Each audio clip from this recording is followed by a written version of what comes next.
Tomorrow afternoon, let's take you to the South Coast for live commentary of the second FA Cup quarter-final today. Brighton were semi-finalists 2 seasons ago. Forest haven't been semi-finalists since 1991. Big prize then for the winner, Brighton Forest. Here's your commentary team of a man who scored in an FA Cup final, Stuart Pearce, alongside Jim Proudfoot. Thank you, Adrian, and a very good afternoon to you for the latest tie in one of the mouth-watering FA Cups for years. Down to the last 7 sides in the competition, 4 of whom have never won the trophy. 2 of the 3 that haven't done so for more than 65 years. There are a number of sides who genuinely think that this could be their time, including these 2 former clubs of Brian Clough, meeting for the first time today in the one competition that famously he never won. But it was Clough who last won a quarter-final with Forest 34 years ago. And they haven't reached the last 4 since getting to the 1991 final. Whilst Brighton do have recent semi-final experience, their one appearance in the end-of-season showcase was back in the early 80s. And this is how they line up as they look to move within 1 win of the final. 2 changes today. The Bruggen in goal, Hinshelwood, Van Ecke, Webster and Estupinian the back 4. Belieber and Ayari, who replaces Gomez. Minte, Rutter and Mitoma.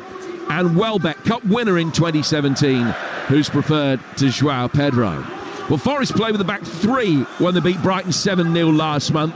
Looks as though it's going to be a back 4 today. Sells in goal, Aina, Milenkovic, Murillo and Williams. Yates and Danilo, who are both recalled. Dominguez, Gibbs-White and Anderson. And Awonyi, who replaces the injured Wood. So, Hudson-Odoi and Elanga both drop to the bench, where they're joined by Morato, Sangare, Toffolo, Alex Moreno, Jota Silva, Bolly and Carlos Miguel. Brighton's bench, Dunk, who's back from injury, Gruda, João Pedro, Adingra, Cashin, Gomez, O'Reilly, 19-year-old centre-half Charlie Tasker, and keeper Tom McGill. Stuart, it is interesting that they've changed the formation, Forest. I know they predominantly play with a back 4, but when you've had success, such huge success as recent as playing with a back 3 in that 7-0 win 8 weeks ago, are you surprised that Forest aren't playing the same way that they did when they won that game so convincingly? Yeah, I am, Jim, if I'm being quite honest with you. I mean, that game was a fantastic victory for Forest that day. Bit unfair on Brighton. Brighton had a couple of good chances within the game and made mistakes that were punished, but I think maybe part of this is maybe keeping the squad a little bit happy as well, resting a couple. They've got United in the week as well. But for me, if you're Nottingham Forest now and you're Nuno, the priority is the FA Cup. It really is. The league will take care of itself. Well, it was only 8 weeks ago that Nottingham Forest beat Brighton 7-0, the Seagulls' biggest defeat since the 1950s. How sweet revenge would be. But Forest are the top-ranked side left in the Cup. So can they marry their best league season in 30 years to their first Cup semi-final in 34? Forest red shirts, white shorts, kicking from right to left, defending the south stand here at the Amex, which houses the travelling Nottingham Forest supporters. Immediately route out for Brighton in their familiar blue and white, wins a free kick, foul by Elliot Anderson. They have played this way before, Forest, in terms of formation, with Dominguez, Gibbs-White and Anderson behind the striker. And there's no natural width there, but they did it at Liverpool so effectively early in the season. Their best away win of the campaign so far. But that's the only other time that they have played with those 3 in midfield behind a central striker. They played with Anderson and Dominguez wide in a home defeat to Fulham. It's going to be very interesting to see how it progresses. But it is a back 4 in these early stages. As far as Forest are concerned, they've got a throw down away to our right-hand side that Nico Williams is going to take. He scored the 6th in the 7-0 win against the Albion last month. And like so many other players on duty today, just back from international duty in the week. Williams, who played 90 minutes against North Macedonia on Tuesday. Long throw from him. Just missed Awonyi. Danilo is able to get a touch and work it back to his goalkeeper, Matt Sells, who's already been an FA Cup hero for Nottingham Forest this season. They've got through 2 penalty shootouts in the last 2 rounds to see off Exeter and Ipswich. Now, with no disrespect to either, it's a more significant challenge you would imagine they're facing today. Gibbs White coming to meet the long ball played forward. Didn't get anything on it, but Awoniyi can, and he can work it wide towards Nico Dominguez. Right-hand side of the area, ball flicked in, it's cleared. It doesn't break Danilo's way, but Gibbs White can then pick it up just outside the penalty area. It's 0-0 with a couple of minutes gone here. The ball worked out to the Forest left-hand side for Williams, who wins the first corner, which Nottingham Forest will take away to our left-hand side. You're with Talksport, and a very good afternoon to you as well, or potentially good morning, depending on whereabouts in North America you are, if you're joining us on Sirius XM FC, listening to our coverage across the United States and Canada. First corner then to be taken on the Nottingham Forest left. Danilo's going to take it. There are 6 Forest players inside the penalty area. Williams is waiting on the edge of the box. Anderson there as well. Swung in towards the penalty spot. Van Ecker's able to easily clear. Williams hooking it back in. And Minte can get that away. Mitoma then down towards Estupinian, who tried to lead the counter-attack. Forest can deal with that, but put that out of play. And it's a throw that Brighton will have in their right-back position on this near touchline. 2.5 gone. It's Brighton 0, Nottingham Forest 0 here, Stuart Pearce. Yeah, every time I come down to Brighton, I'm intrigued by the questions that they ask of the opposition in regard to the tactical lineup. I was at the game I think it was the back end of last year against Manchester United. It was one of the best games I've watched. You know, it was just intriguing as a coach watching the game. It was superb, and I think we got some great matchups around the pitch today, Jim, that are going to dictate probably which way this tie's going. Well, you and Adrian were talking just a few minutes ago before the game started about the fact that Brighton love to flood the midfield, and so it's interesting that Forest have picked so many central midfielders, 4 in all really, 5 if you include Gibbs White in there. Now Brighton have got possession at the moment with Curtis Estupinian. Plays the ball to his left-hand side for Kaoru Mitoma. Mitoma, who was also on international duty for Japan, but hasn't played for 10 days, so he's been back for a bit. Here's the blonde-haired Van Ecker, who started both legs for the Netherlands against Spain in the Nations League quarter-finals. His ball forward, dealt with by Milenkovic. Ruta tried to help it on. Williams doesn't want to play the way he's facing. He's hooked it back over his own shoulder into the midfield, where it becomes a fight ball. Belieber won that. Aina is there to stab it away. No time for anybody to even take stock or assess the situation or think in the midfield. It really has been played at a great tempo in these early stages, and as Forest work it forward, it's mopped up easily at the back by Adam Webster for Brighton to find his goalkeeper Verbruggen. 0-0. Yeah, I think as well it's fair to touch on with Forest with Hudson-Odoi and Elanga on the bench. You've got a couple of individuals that can come off the bench and influence a game late on. That I don't know whether Nuno had that up his sleeve, you know, that impact that they might cause. Well, they are back in action on Tuesday night. They take on Manchester United at the City Ground, and I think that is definitely at the forefront of his thinking. Forest coming into this on the back of 2 straight wins. Brighton have won 6 out of the last 7, including the last 4 here. As Brighton work it for Yakuba Minte's offside. Flag up from assistant referee James Mannering in front of us. Referee today, incidentally, Peter Banks. Free kick that Williams will take for Nottingham Forest. 0-0. Here's Elliot Anderson, the heart of the midfield for Forest. Square to his right-hand side for Dominguez. So the 2 wide midfielders that Forest have will just drop back into deeper lying central areas on occasions, as we've seen from Anderson and Dominguez there. Awoniyi trying to flick on a long ball here for Gibbs White, who will chase after it. Webster won the chase, gets it back to Sells, who clears. I think it just hit Gibbs White on its way out. It did. He came that close to being able to charge it down, but it's just brushed off him really as Sells clears. It goes out of play for a Brighton throw. Yeah, what Brighton haven't done well in these early stages is forward passes, hurried clearances from Forest that are straight balls really, that are defenders' favourite to get on the end of, have been flicked on by Gibbs White and Awoniyi respectively, and they've caused the odd problem. They must make sure that they win that first contact and send it back where it come from.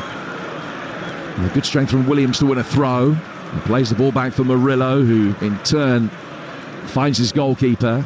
Sells out to Milenkovic, who plays a long straight ball forward. Gibbs White coming to meet that with Van Hecker, and he won it cleanly, but just nudged it ahead of Dominguez, and then Mitoma able to pick up the loose ball with a lovely turn, will drive forward down the Brighton left, faced up by Aina, and across comes Dominguez to put the ball out of play for the throws. Another illustration there of what you were talking about. Yeah, exactly. As I say, it was a straight ball, a long ball over 40, 50 yards by Milenkovic, and it shouldn't really be a first contact by Gibbs White, a Forest player, to be quite honest with you. And just looking at that matchup, Mitoma and Anya, that's going to be an interesting one out that side of the pitch there.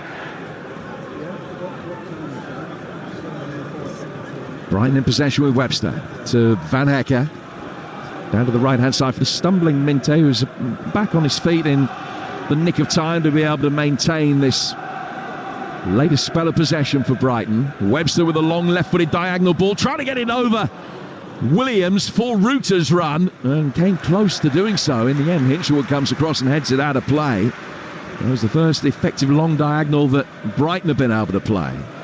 Williams back for Anderson, who clears, and again Gibbs White, first contact, he drew Webster out of position that time, and then Awonyi tried to play him in. Gibbs White sensed he might be offside, tried to break his run, and Brighton could clear. Goes out to Aina, and Aina under pressure from Mitoma plays it back inside his own half for Dominguez, and here's Anderson again in this strange role that he's got today. Let Forest have it, be able to build forward down the left-hand side, but when they haven't got it, it'll drop back in as the deepest of the central midfielders. Yates showing for a pass into the feet of Awoniyi instead. Back from him to Ryan Yates again. Forest skipper working wide out to the right-hand side for Aina. Aina and Gibbs White exchanging passes. Aina then able to turn the Nigerian back for Gibbs White, who's just chipped it straight over the line and out of play for a throw that'll be taken over on the Brighton left-hand side. Well, it is 34 years since Nottingham Forest last won a quarter-final. You remember that on your run to Wembley? The quarter-final game? No. It was Norwich. Yes. A 1-0 win. Roy Keane scored. Yes. At Carrow Road, that's right. As Brighton bring the ball forward here, and Reuter tries to slip it in towards Minte. Mitoma is able to pick up the seconds, and now Baliba, under pressure from Dominguez, will lay the ball back. Forest have played in 3 FA Cup quarter-finals since then, haven't scored in any of them, most recently in 2022 in the promotion-winning season when Liverpool's Jota scored, as Van Hecker's brought down here. Just got caught late by Taiwo Awoniyi, and it's a free kick to Brighton inside their own half. Now, back in the 90s, 1996, Franz Carr came back to haunt Nottingham Forest with a winner for Villa. And Alan McLaughlin got the only goal of the game when Portsmouth beat Forest in the quarter-finals 33 years ago.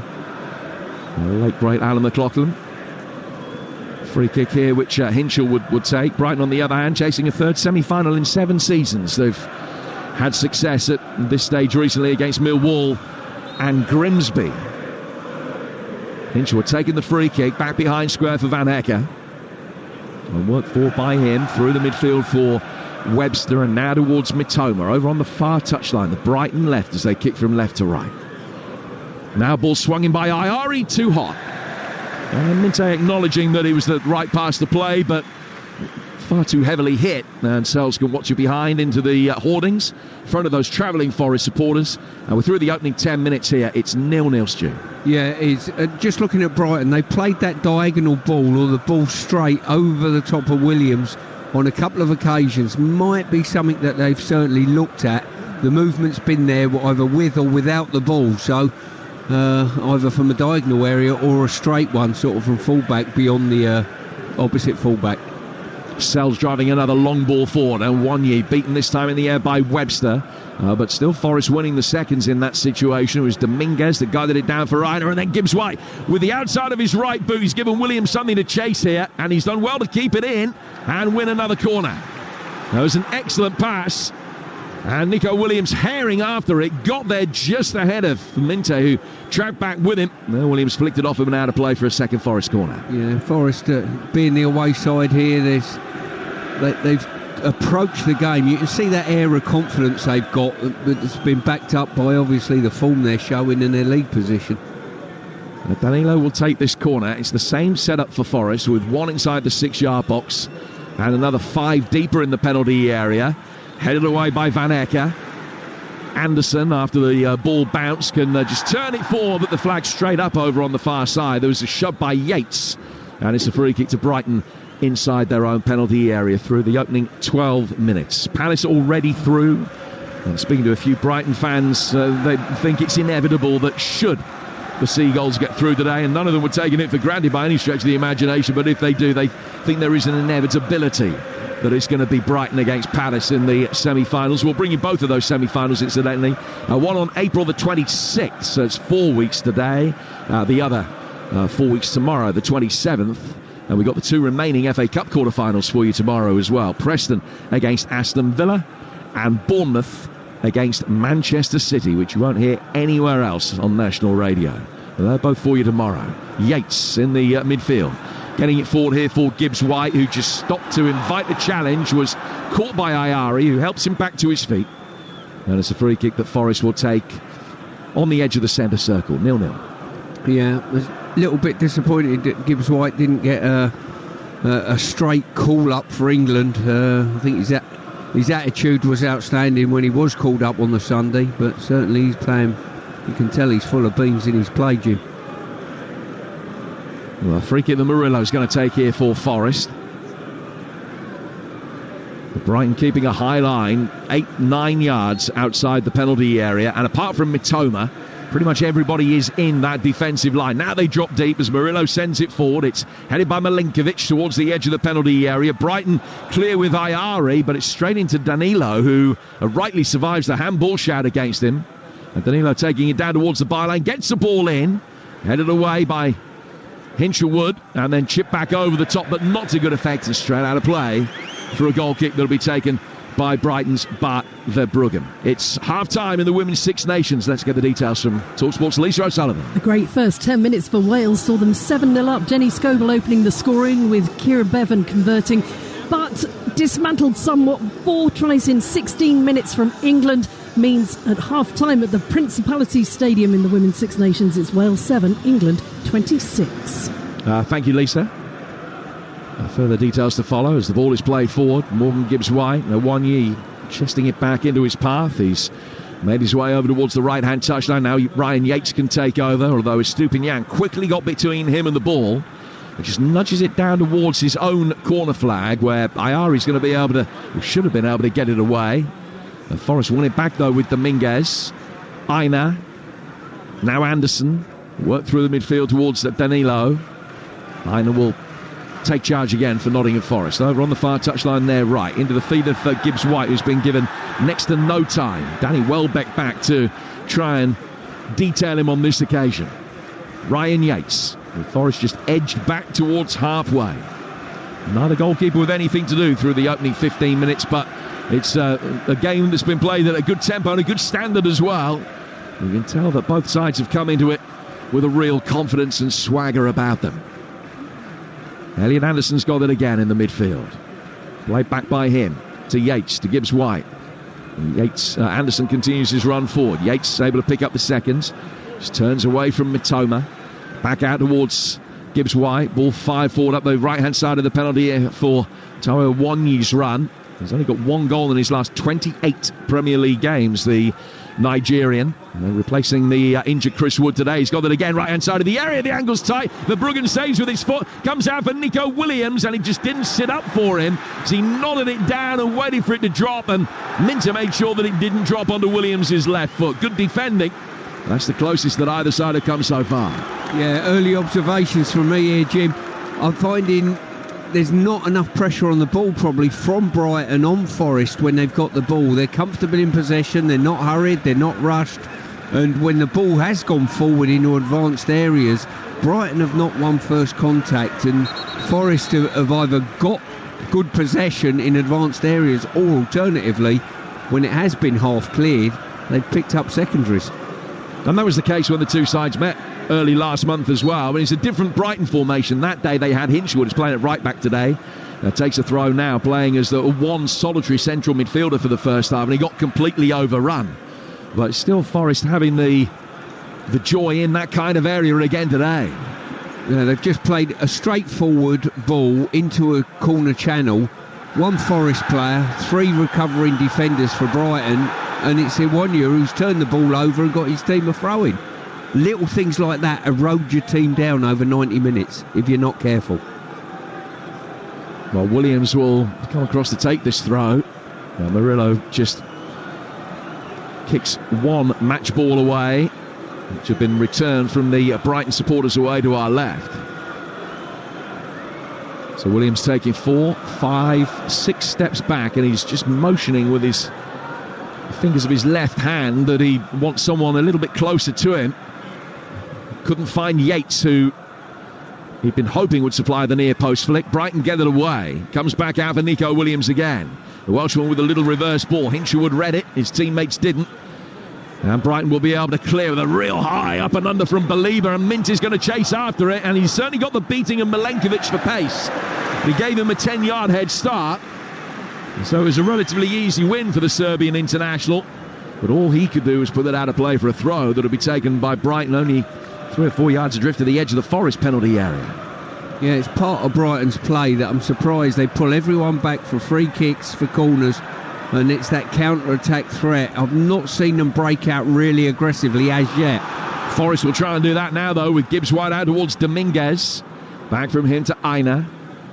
Now, Brighton very quickly had 10 back behind the ball, and that took all the momentum out of Forest's potential counter. So Yates goes back for Dominguez again, and now Elliot Anderson's got it in the heart of the midfield. 18 gone, 0-0. Early today, a big win for Crystal Palace, 3-0 at Fulham. And Leeds dropping points to a goal in the 6th minute of stoppage time at home to Swansea in the Championship title race. So Sheffield United are top of the Championship at the moment. Gibbs White, left-hand side of the penalty area, gets there and wins another corner with a low cross that's blocked by Hinshelwood. But they're finding those pockets of space far too easily. Exactly that, Jim. As I say, that's been prevalent from the early minutes onwards. And on that occasion, it's Gibbs White setting the ball off, spinning in behind, and far too easy to get in and behind Hinshelwood. And there's the telltale signs are there for Brighton. If they're not careful, when if Forest get their nose in front, their counter-attack play will be very, very prevalent. Elliot Anderson across to take this corner. Danilo and Williams both waiting on the edge of the penalty area. Everybody back for Brighton within 10-11 yards of the goal. Peter Banks, the referee, just going across and having a look at where the ball has been placed. He and Anderson having a discussion about it. And then the referee runs away. So Anderson's obviously talked him round. No, it's all right. Some of that ball is touching the quadrant, honest. And that was good enough. In it comes towards the far post. Dominguez going up for it with Iwanya, both attacking the same ball. Brighton scramble it away, and he goes out of play for another Forest corner. We're 19 minutes in, the visitors the better team through the opening period of this game. 4 corners without reply. Anderson trotting across to take this latest one as well. And he just removes the match ball off one of the blue cones. And now, again, spots the ball down on the quadrant. Assistant referee, well placed to see that it's been legitimately placed this time. Milenkovic making a run in towards the near post. It's just too high for him. It's clear. Minte, first to it ahead of Anderson, who has got a little bit lucky in the end. He was brave to block the ball forward down the line by Minte, and then it's ricocheted off him and straight into the Brighton man and out for a throw that will be Forest's midway inside the Brighton half. 20 gone, 0-0 here on Talksport and across North America on Sirius XM FC. So it's going to be an Aina throw. And he's got a longer throw than Williams, so the player's taking up station around the edge of the 6-yard box, but that was a little bit optimistic because he was easily cleared by Stupinian. He's got it away towards halfway. Back from Murillo. Elliot Anderson again, right-footed, clip forward to Iwanya, just couldn't get that. And Verbruggen, the tallest man on the pitch, comes out and claims it comfortably, and then bowls it straight forward through the midfield, and Belieber will be able to draw 2 Forest players and then nudge it down the touchline. But such was the pressure from Anderson and Iwanya that he's just hit it early and straight out of play. Certainly Forest a better team at the moment, Stuart. Oh, by far the better team. They've not turned that into goal-scoring opportunities, though. And what I would say, they've forced a lot of corners and the odd free kick. They've not really looked a threat, have they, at all, Forest, in any way from those. But the other side of that is Brighton have got good first contact on most of them that have come in the box, but not having brought everyone back, shown any sort of counter-attack threat either. Well, possession 60-40 in Forest's favour. I don't think too many would necessarily have seen that coming. Just the one attempt so far. It's come from the visitors. It's been on target. Brighton without even a sight of Sell's goal at the moment, and the latest long diagonal that's sent down towards Minter, again, like 2 or 3 of the previous ones, overhit and sails straight out of play for a throw that will be taken on the Nottingham Forest left-hand side. Brighton have got this far by beating Norwich, Chelsea and Newcastle in extra time at St James's Park. So hoping to beat 3 top-flight teams in the FA Cup in the same season. Last time, in fact the only other time they managed that, back in 1983 when they beat Manchester City, Liverpool and Norwich en route to the final, but they couldn't win the all-important one against Manchester United. And it comes so close with that very good chance late on in the period of extra time in the first game, which Gordon Smith couldn't put away, and they then lost the replay. That remains their only ever FA Cup final. Danilo back through the midfield towards Morgan Gibbs-White. Anderson driving forward, Gibbs-White instead looking for Williams, and that pass was overhit and it's gone out of play. It's not been the usual accuracy about the passing from either team really in the opening 22-23 minutes or so. 0-0. No, you're right. They've not been clinical with their passing. Brighton especially have overhit that diagonal that they're looking to get in from sort of almost left to right in towards Minter. Anderson losing out to Welbeck, who won this competition back in 2017. From him to Matoma. Now Webster can work it forward down the Brighton left-hand side for Danny Welbeck. Ruta occupying the centre halves, wanted to make a darting run, but there was no pass for him to chase. Albion still building up with Van Ecke, Minter in towards the feet on the edge of the area. Ruta, Ayari, Welbeck stuck out of right foot and couldn't quite bring the ball down. And Ayers first to the loose one over on the far touchline and can bring it away for Nottingham Forest. Plays it back for Milenkovic. Pass straight through his penalty area for Murillo. And now he drives it forward towards halfway. It's under hit. Hinshaw coming to meet it, and it's just taken a little nudge off him and gone out of play for what has rightly been given as a Nottingham Forest throw on halfway. 0-0. 24 minutes gone. What will Nuno have made of the opening 24 minutes? Because he'll be pleased with a lot of aspects, undoubtedly, but a frustration that they haven't created more with the advantages that they've created. Yeah, I think he'd be a little bit disappointed with some of the set plays they've had. They've forced a lot of set plays, Jim. Milenkovic, who's caused a problem in the Premier League, definitely, in this season from set plays, has not really got... They've not had first contact on anything, I don't think. That will be a disappointment. But how they've controlled the ball and controlled the game and quietened the crowd down here as well will be a real plus to him. From Brighton's point of view, have just failed to get any sustained possession really and get up the pitch even. Here's Milenkovic again, who's making his FA Cup debut today. A player who's the runner-up in the Coppa Italia a couple of years ago with Fiorentina. Down towards Murillo. And Murillo taking it back towards the edge of his own penalty area and again working it back for Matt Sells. Driven forward by Sells. Long one for Gibbs-White to try and get to. Webster's able to easily head that away. Dominguez turns it back and Milenkovic then lets the ball bounce and nods it calmly back for Matt Sells, the Belgian, in the Nottingham Forest goal. And Forest's season absolutely magnificent, but if you're looking really critically, their away form against top half teams has been poor, surprisingly poor really. Just 5 points out of 8 games away from home against top 10 opposition in the Premier League. They won at Anfield, but only drawn 2 of the other 7 matches that they have played away to top 10 sides.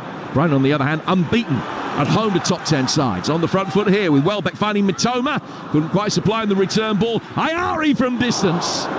And Sells dived to his left. He was very grateful to see that one took a little nick in front of him. And it's gone out of play for Brighton's first corner. Yeah, it's the first time sort of Forest looked a little bit unhinged there. Brighton, quick counter-attack. Certain players just getting pulled out of position slightly, and all of a sudden panic stations. And I think he's just skimmed off Yates, actually. He's got a little nick, I think, just to send this for Brighton's first corner. Well, an important one. It might have been close to being Ayari's first goal for the club.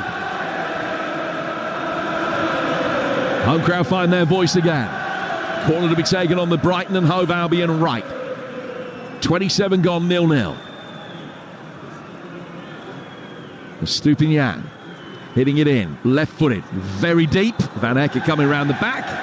There's a push spotted by referee Banks, and it's a free kick to Nottingham Forest. 0-0, 27 gone. Yeah, just sending Hinchelwood over. Just noticed that early. Just got some blood dropping from below his knee. Just getting that tidied up. I mean, just being attended to now. He did score against Forest here in the 2-2 draw earlier this season, back in September.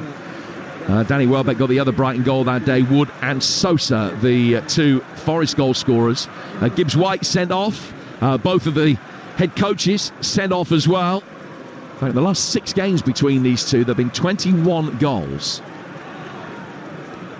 6 penalties, of which 5 have been scored, 4 red cards and 3 own goals.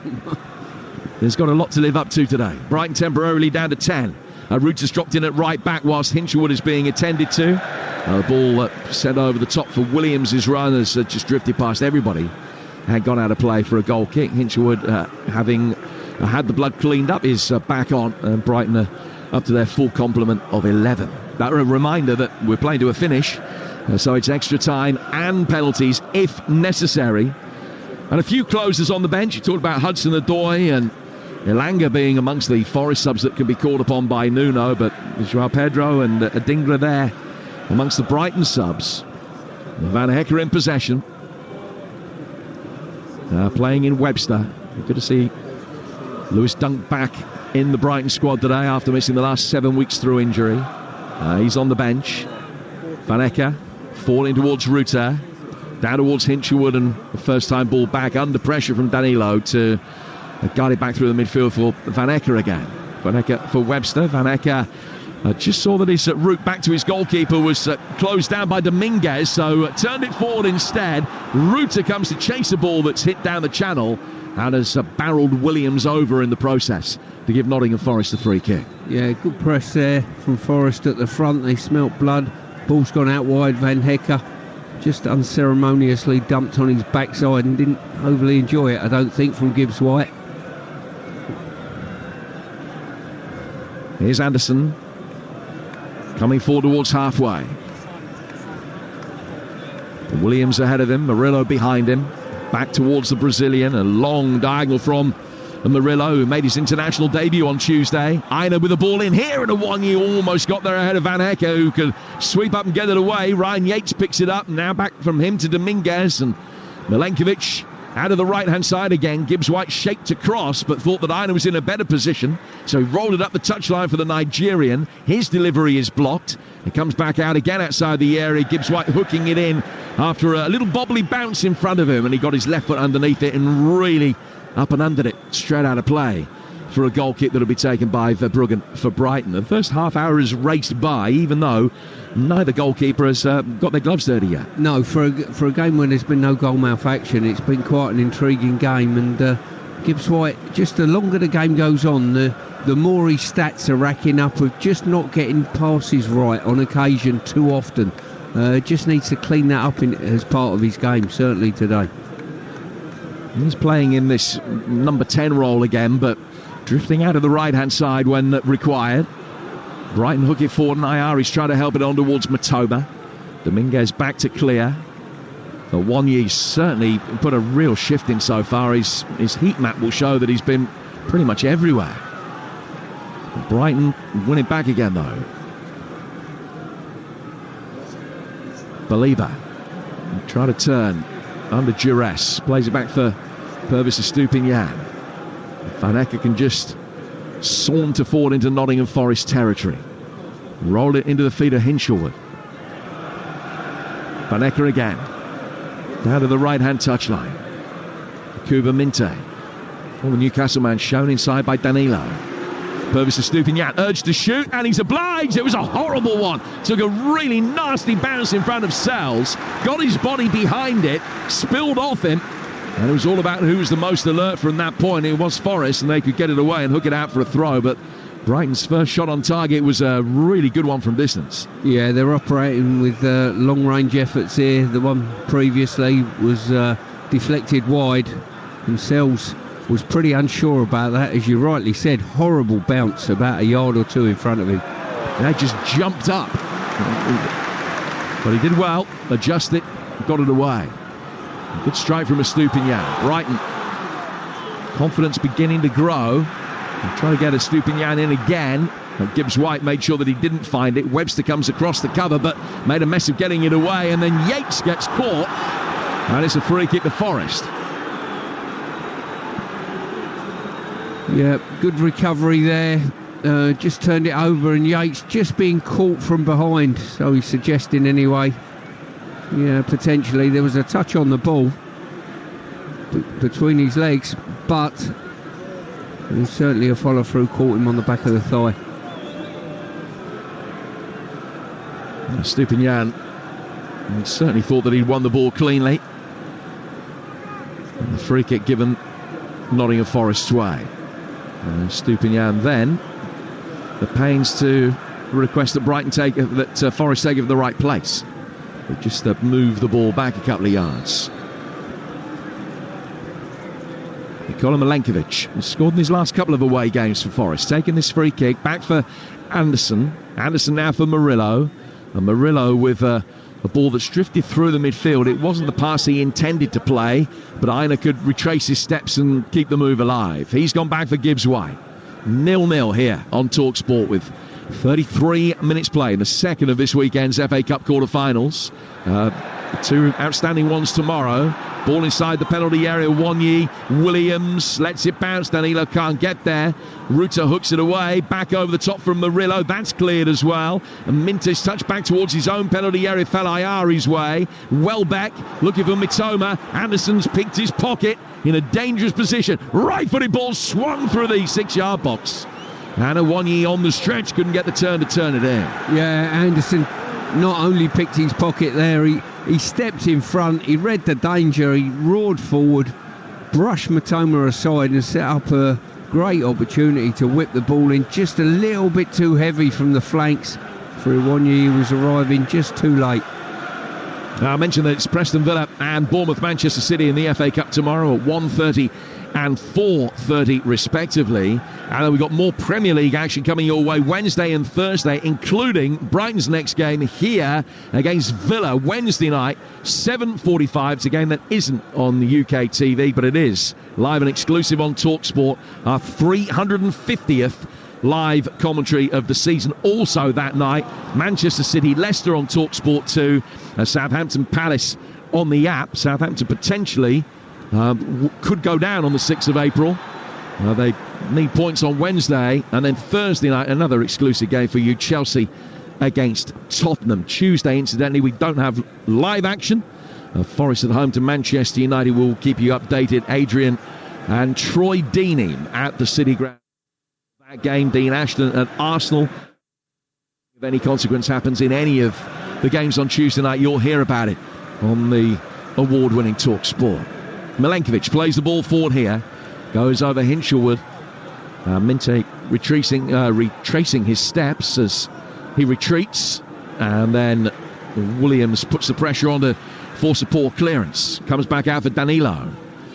Danilo to Yates. Anderson just takes it and drags it away from Ayari. Great approach play, but a poor pass to follow it. Belieber can win it back for Brighton. Goes square across the edge of his own penalty area before launching it long for Mitoma. But Milenkovic, again, able to easily mop up. Plays it back for his goalkeeper. Sells Murillo. Murillo unsure after a something-or-nothing back pass. Forced a something-or-nothing touch from the goalkeeper. Murillo then struggled to get it away, and it hit Ruta, but he couldn't control it. It was hit to him briskly from close range. And Forest lucky to get it back. Yeah, very lucky indeed. To be fair, they've been pretty good prior to that. Anything that's got particularly tight, they've just turned it forward and managed to get first or second contact on it.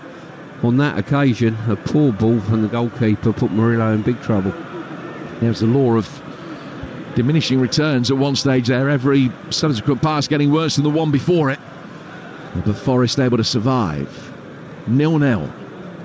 And the most significant moment of the night still lies ahead of us. The ball sailing over Williams' head.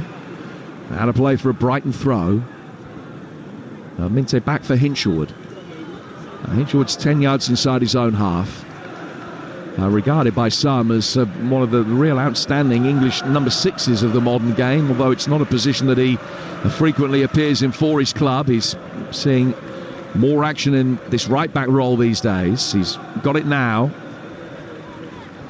I think he, for one, will be pleased with the team selection of Forest. You know, not having an out-and-out wide player, winger to deal with playing in that right-back berth.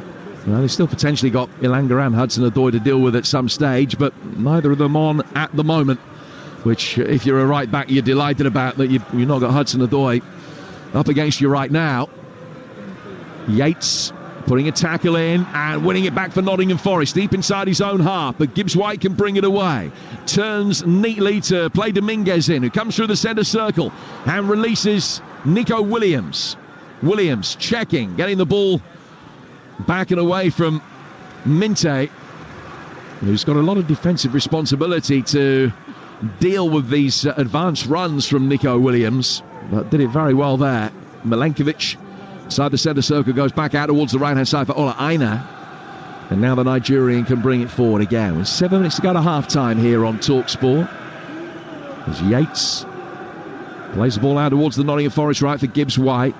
His pass evaded Anderson in the midfield, and Brighton again looking to try and bring it away. Welbeck just dropping back inside his own half. Back from him for Ruta. Ruta spinning one over the top. Matoma trying to take it into his stride. A poor first touch, and Milenkovic could do the rest to shepherd it back for the on-rushing goalkeeper. I've got to say, I'd like to see that again, but Aina just was nowhere to be seen when the ball was played inside him. And Matoma, if he'd have got a decent touch on that, he would have been in. Just stole a march between Aina and Milenkovic. Just hadn't been picked up at all by the ball watching right back for Nottingham Forest. Ola Aina, who played mighty minutes of international football for Nigeria against Zimbabwe on Tuesday. It has been quite a quick turnaround for some of these players. Now, Murillo hasn't been back too long. Now, Rowan Sosa, the last of the Nottingham Forest players to return.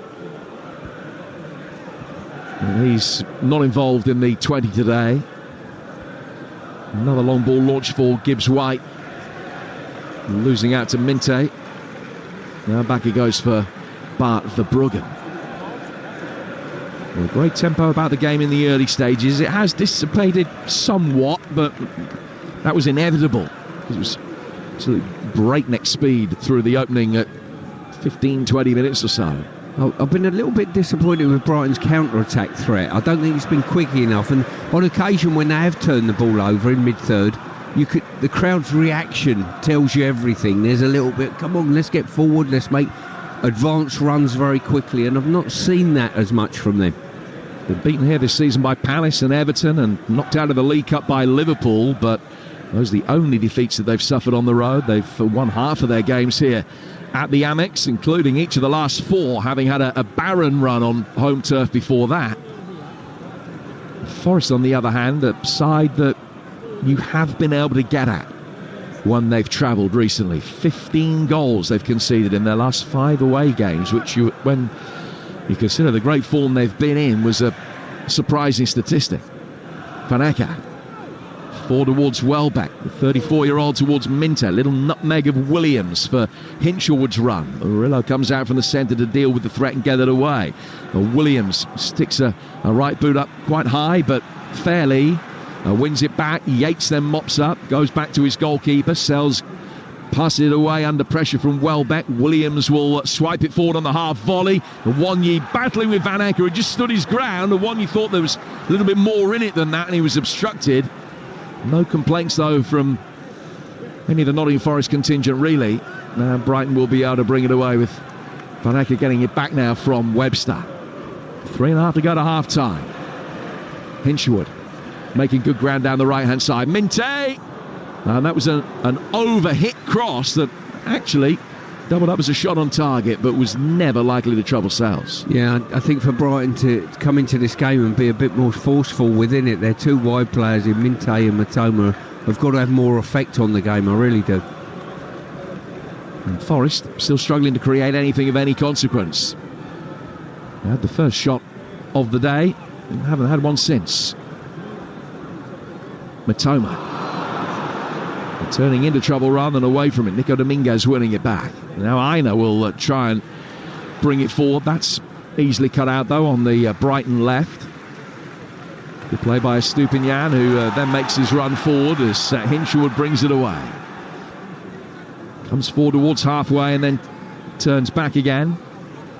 Thinks about going back to his goalkeeper. Goes square instead, and then, having played the pass, is very quick to berate Minte for not making the right movement ahead of him. Forest again try to win a 50-50 in the heart of the midfield that could have set up a counter-attack, but they can't get that right. Now Brighton work it out to the left for Estupinian. Ball down the line from him towards Ayari. Milenkovic comes across the cover and clears. And then Mitoma again catches his man. Forest have got possession. The referee says play on. Nuno's not happy. He's jumping up and down now on the edge of the technical area. Play does stop now. It was a poor challenge from Kaoru Mitoma. I think Nuno was furious with that, and furious that play wasn't stopped to give Nottingham Forest a free kick. Dominguez is okay. He's back on his feet. That was a 2 from Mitoma in about 20 seconds or so. Yeah, I don't know whether his frustration was with the challenge itself or the frustration that Forest had the ball and didn't go forward on the back of it quickly enough. Playing it forward now. Long diagonal out towards the corner of the penalty area. Yates fields that. Back from him to Dominguez. Maybe still feeling the effects of that. A challenge on him by Mitoma a few moments ago. Keep an eye on that. Ball laid back towards Aina. Aina to Murillo. It's 0-0 here at the Amex on Talksport. And Murillo lays it back for Dominguez, who takes his eye off it. And he goes straight out of play for a throw that'll be taken over on the far touchline, the Brighton and Hove Albion left. Now, before this season, they'd only won 4 of their last 13 FA Cup ties against Premier League opposition. They've won a couple this season. Forest, on the other hand, before this season, had only won 9 FA Cup ties against anybody in the last 15 years. It hasn't been a competition that's brought them a huge amount of joy. They had a good run under Steve Cooper a few years back, where they knocked out then holders Leicester and beat Arsenal as well before succumbing to Liverpool in the quarterfinals. Not had too much cup joy since then. Van Acker sweeping the ball across the edge of the penalty area, where Mitoma can just take a step back and then control the ball on his chest. Gets it in past Aina, and Anderson clears. Out for the shot from distance, and Belieber's effort really close. Sells wouldn't have got to that had he been creeping in the bottom right hand corner. He's done a significant amount of damage to a camera behind the goal. It was brilliantly struck by Belieber, and that's as close as either side have come. Yeah, it certainly was. Matoma working a bit of magic on the width there, and as it's been cleared, come out to the edge of the box. Great technique. I've got to say, he's cut across the ball, and that is inches away from that far post. Good strike.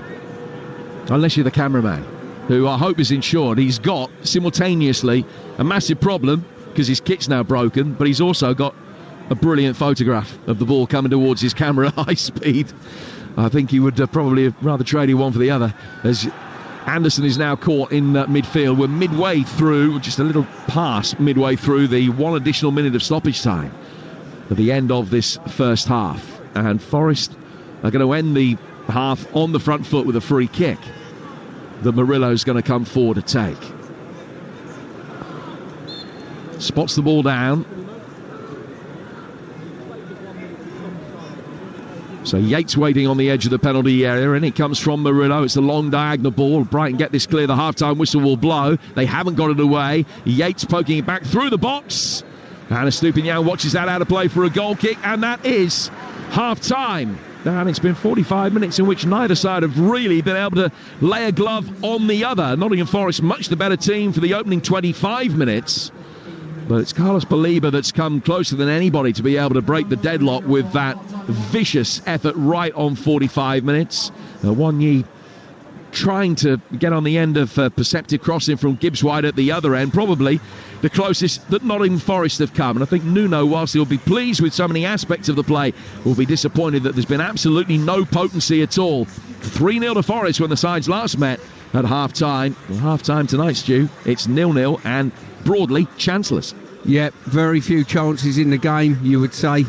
On run of play, Forest have probably, certainly on away field advantage, have probably, I wouldn't say dominated, but been the better of the two sides. But it's looking all over a game that one goal might decide it. Half-time then here at the Amex. It's Brighton 0, Nottingham Forest 0. Jace? Jim, thank you very much. Stuart Pearce is going to stay with us for a couple more minutes. Stuart, how are you, sir? I'm on good form, Jace, thank you. Stu, I've not spoke to you. I'm sure you're sick of people saying this, but it's glad to hear your voice and glad to hear you're so healthy. So, well done you. Thanks, my friend. I've been very humbled by a lot of the message I've received. You know, it's been fantastic the way the football family has circled the wagons round me, let's say. Indeed. Well, listen, good to hear your voice. The first half, it's a bit of a stalemate, in all honesty. I mean, you just said it there, one goal wins it. It wouldn't surprise me if this goes to extra time. Whenever I see games like this, Stu, I always look at the bench to see what can both sides do. I'm looking at Adingra for Brighton. Brighton have, I mean, neither side's done a great deal. We just saw Baliba have a shot from distance, but I do feel the stronger bench is Forest's. Well, you've got two individuals on there, Hudson-Odoi and Elanga, who we were quite surprised that didn't start today, I've got to say. They can certainly have impact on the counter-attack, no doubt about that. João Pedro potentially is one for Brighton that could come on and change things slightly, but at the moment, very few chances for both sides, you know, and as I say, there is very, very little to choose between both sides. Forest probably slightly the better of the two. A lot of people talked about that 7-0 defeat earlier in the season. It wasn't that long ago, actually. I felt that Brighton got things wrong on the day. They left Hinchelwood in the middle of the park on his own. Yep. And they got things wrong. They're getting things right today, aren't they? They're much more defensively assured. I know Forest side isn't as strong. You know, you just mentioned there that Callum isn't playing, Alanga's not playing. It's a very different looking side. But Brighton today, they're much more assured defensively. Yeah, they certainly are. They're not getting ripped open as readily, and probably Gibbs-White has probably missed 2 or 3 passes where he could have knitted an attack together. So he's been a bit scruffy with his odd passing on occasion, albeit he looks like the one with the energy and the drive in that Forest advanced area that could make something happen. Indeed, Stu. Look forward to hearing you second half. Go and get some pie and a cup of tea. We'll speak to you later on after the game. Stuart Pearce and Jim Bradford. The score currently 0-0 down at the Amex. Let's go and get an update of the Wales versus England women in the Six Nations. Lisa O'Sullivan's watched that for Talksport. Yeah, and you join me just as Wales have crossed the line. Kate Williams is looking very cheerful because it's been a good performance by the Welsh, who started best in the Principality Stadium in front of a record crowd. The first time England have played here, and they looked nervous in the first 10 minutes. Jenny Scobie putting Wales ahead, but England are the number one team in the side. 4 tries in 16 first half minutes wrapped up a bonus point. Maddie Fatanawa, the playmaker, scoring 2. She's been the player of the match so far, although Ellie Kildunn is having a big yee-haw. She's just made a hat-trick on her 50th appearance for England. Pretty appropriate, Jason, for the player whose fans like a cowboy hat. There was the lasso dance as well. So England in control, Wales not going down without a fight. With just over 20 minutes to go at the Principality Stadium, it is Wales 14, England 43. Lisa, thank you very much. You're listening to an FA Cup game day special here. It's Brighton 0, Forest 0 at the Amex for a chance at Wembley in the semi-final. This is the 6th round, live here on Talksport. If I give you 2 chocolates for 1 sweet and a mint, that's diversification. Diversification? Yeah, I'm expanding my portfolio. At Nutmeg, we don't know if your child's future will be in economics, but we do know how to invest for it. Our Junior ISA is managed by a team of wealth experts, giving you the time to focus on fueling your child's ambitions. Make the most of your tax-free allowance this tax year with a Nutmeg Junior ISA. Capital at risk. Tax rules vary by individual status and may change. Emirates FA Cup, live on Talksport with Carling. And that's one back. Get your mates together and enjoy the match with Carling, the beer of football. 18 plus, always drink responsibly. You know all about total football. Now, LiveScore brings you total betting. It's everything you love about LiveScore. Scores and stats play alongside great odds, offers, free-to-play games, and a slick bet builder. Everything in one place. And to top it off, new customers can enjoy £30 in free bets when they bet £10 on sports. LiveScore Bet. Total betting. 1.5 minimum odds. Settle in first 14 days. Free bets valid 7 days. £10 for bet builder only. T's and C's and deposit exclusions apply. Bet responsibly. 18 plus. Gambleaware.org. Hello, you. Feeling at the mercy of overpriced and glitchy broadband.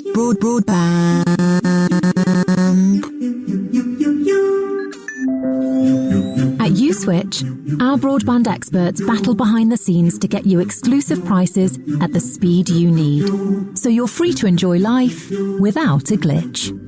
USwitch. We put you first. Energy Broadband Mobile. We've got it at Selco. Selco, it's where the trade goes. There's a reason why the trade go to Selco Builders Warehouse. Right now, it's because we've got a real deal on 2.44 by 1.22 metre sheets of 18mm structural ply for only £20 ex VAT. Now that's a real deal. See online for more real deals or visit your local Selco today. We've got it at Selco. Selco, it's where the trade goes. That charged at 20%. You could be a lotto millionaire like Terry. Get your ticket for tonight's draw. The National Lottery. Rules and procedures apply. Players must be 18 or over. Discover the world of Trust Ford, the largest Ford dedicated dealer group. Explore our extensive range of hybrid and electric models. And don't miss out. Order a Ford Ranger double cab before the 6th of April to lock in lower van taxable benefit rates. Plus, with over 15,000 5-star reviews on Trustpilot, you'll see why we call ourselves Trust Ford. Visit Trust Ford now. Terms and conditions apply. Visit trustford.co.uk for more information. Who are you going for at Aintree? The favourite. The favourite? Yeah, the favourite. The favourite. The favourite without a doubt. This Aintree Festival, everyone's going for the free favourite pull-out in the sun. It's jam-packed with top tips and form guides for all the runners and riders. Get your free favourite pull-out every day of the festival, only in the sun. Roommates for the stag then, boys. Phil? Yeah. You're in with our younger cousin Fred. Well, I hope you're ready for an all-nighter, mate. Brought me tunes. Oh. Substitution, replacing number 6, Cousin Fred, with number 77, Snoozy Uncle Brian. Get in. You can't always sub your roommate, but you can sub your bet. With Paddy's Super Sub, if a player in your bet comes off, the bet rolls over to the new player coming on. Super Sub, only with Paddy Power. Valid on selected leagues and markets only. Pre-match and in-play bets on qualifying player outcome selections only. T's and C's and exclusions apply. 18 plus, begambleaware.org. The live FA Cup quarter-finals continue this Sunday afternoon on Talksport. First up from 1, Preston North End take on Aston Villa. They're back in front! Followed from 4 by live and exclusive coverage of Bournemouth versus Manchester City. And that settles it! Don't miss any of the FA Cup action this Sunday on Talksport. Well, it was only 8 weeks ago that Nottingham Forest beat Brighton 7-0, the Seagulls' biggest defeat since the 1950s. How sweet revenge would be. 5 forward up the right-hand side of the penalty area for Toa Wanyi's run. And replacing the injured Chris Wood today. He's got it again, right-hand side of the area. The angle's tight. Verbruggen saves with his foot. Comes out for Nico Williams, and he just didn't sit up for him. Welbeck finding Mitoma. Couldn't quite supply him the return ball. Ayari from distance. Purvis of Stupinian urged to shoot, and he's obliged. It was a horrible one. Took a really nasty bounce in front of Sells. Got his body behind it. Spilled off him. And it was all about who was the most alert from that point. It was Forest, and they could get it away. Half time then here at the Amex. It's Brighton 0, Nottingham Forest 0. Yes, good evening. Thank you very much for your company. You are listening to FA Cup quarter-final game day. Brighton 0, Forest 0. That is in the quarter-final. Of course, whoever wins here goes through to the semi-final at Wembley. Myself and Anakin Fenwell, we're taking your call straight after the game. Just to remind you what took place earlier in West London. Fulham 0, Palace 3. It's the second time Palace have beaten Fulham at Craven Cottage in 5 weeks. They have made their way to Wembley. Congratulations to them. Now, Newcastle United's Carabao Cup winning parade has been underway all afternoon. I'm sure it's a very, very lively Newcastle for Ollie Klink, who's been there for Talksport. St James's Park is absolutely packed with people. They're lining the streets, thousands of Geordies ready for a huge parade to celebrate Newcastle's League Cup win. And I'm here with David, who is wrapped in a black and white scarf with a black and white flag. You've got a huge flag next to you as well. Doesn't this show, this amount of people, David, how much this cup win means to this city? Well, I've waited 65 years, so it means hell of a lot. Hell of a lot. So was this the first cup win you've seen? I don't want to assume you're right. I was, how old was I? 69 when we won the Intercities Fairs Cup. So I was 9-year-old. So yeah, this is the first time. It's been a long wait, a lot of years. What were you doing for the final? Were you at the game? No, couldn't get tickets. So watched on telly.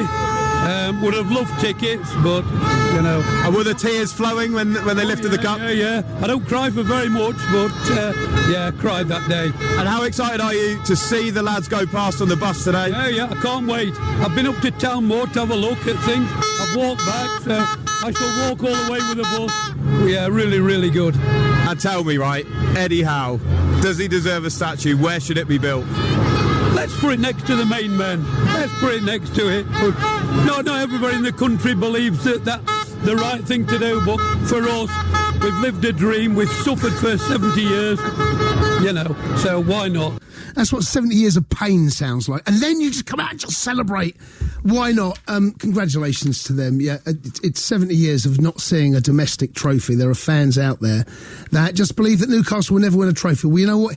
It's happened. Who knows what can happen also this season? Top 4 is very much on the schedule. Just a reminder again that I mentioned there in the earlier FA Cup quarter-final at Craven Cottage. Oliver Glasner's men, I'm just watching an image there of him shaking his fist. It was a brilliant performance from Crystal Palace. Fulham dominated earlier on, but didn't really hurt Palace. Goals from Eze, Sarr and Eddie and Ketia ensured that they made a safe passage through to Wembley. And we'll be finding out a little bit later who joins them here. Don't forget all the games in the FA Cup across the Talksport network. Talksport tomorrow has the other 2 quarter-finals, but we are still waiting for the second half to kick off. Down at the Amex, it is Brighton 0, Nottingham Forest now. Now, Fulham manager Marco Silva's not happy with the decision not to send off Crystal Palace's Adam Wharton for 2 yellow cards. Have a listen to what he had to say. For sure, you agree with me that should have been a second yellow card for Wharton in that moment. The referee should have seen, and the fourth official, the linesman from the opposite side, clear has all the angles and all the vision to see, even the linesman or the fourth official. 8 eyes on the pitch and no one see that is difficult for us to see it. Of course, the VAR cannot overturn because it's a second yellow card and not a red card in my opinion. Marco, you're clutching at straws, my friend. I'm sorry. Look, if the referee sees it, he might give a second yellow. I'm not sure there's enough in it. If the ref produces a second yellow, I don't think Wharton can complain because it's petulant, it's silly. It's not a nailed-on one. There's no way VAR is going to get involved in that either because there's just not enough in it. So, yes, I think you need to lick your wounds there and just go over the fact that you were second best all afternoon.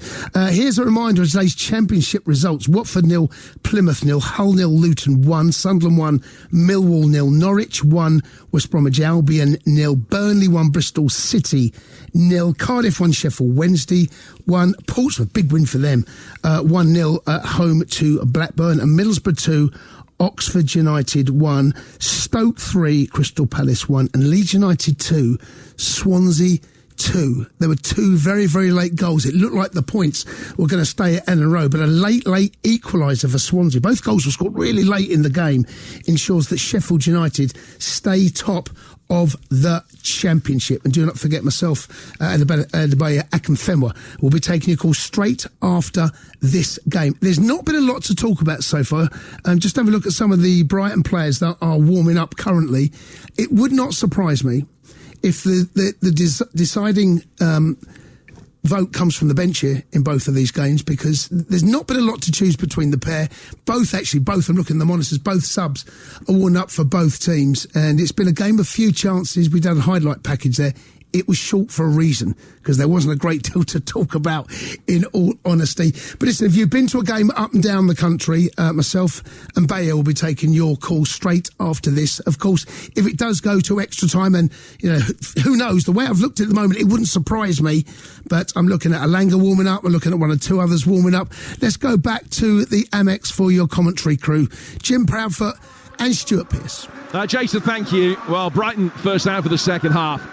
And a nice moment, actually, as Ayari comes on and embraces Anthony Alanga, two international teammates with Sweden. Alanga, who's been warming up quite vigorously during the half-time interval, but he's not coming on at this stage for Nottingham Forest. Brighton lining up the Bruggen in goal, Hinchwood, Van Ecke, Webster and Estupinian, Baliba and Ayari, Minte, Ruter and Mitoma, and Welbeck. Now, their subs, Dunk, Gruder, João Pedro, Adingra, Cashin, Gomez, O'Reilly, Tasker and McGill. Nottingham Forest, Sells in goal, Aina Milenkovic, Murillo and Williams, Yates and Danilo, Dominguez, Gibbs-White and Anderson, and Awonyi. And the Nottingham Forest subs, Murato, Sangare, Hudson-Odoi, Toffolo, Alex Moreno, Jota Silva, Alanga and Bolly. And the substitute goalkeeper is Carlos Miguel. But again, Alanga having warmed up for the last 6-7 minutes or so, just putting a yellow bib on and making his way down the touchline now. So it might not be long before he's called upon by Nuno. Peter Banks is the referee. Nobody in the book so far, nobody on the score sheet either. We're just waiting for the signal to get the game back underway. Brighton defending the south stand here at the Amex. Forest kicking towards their own fans from left to right. Now the ball played back for the Bruggen as we restart.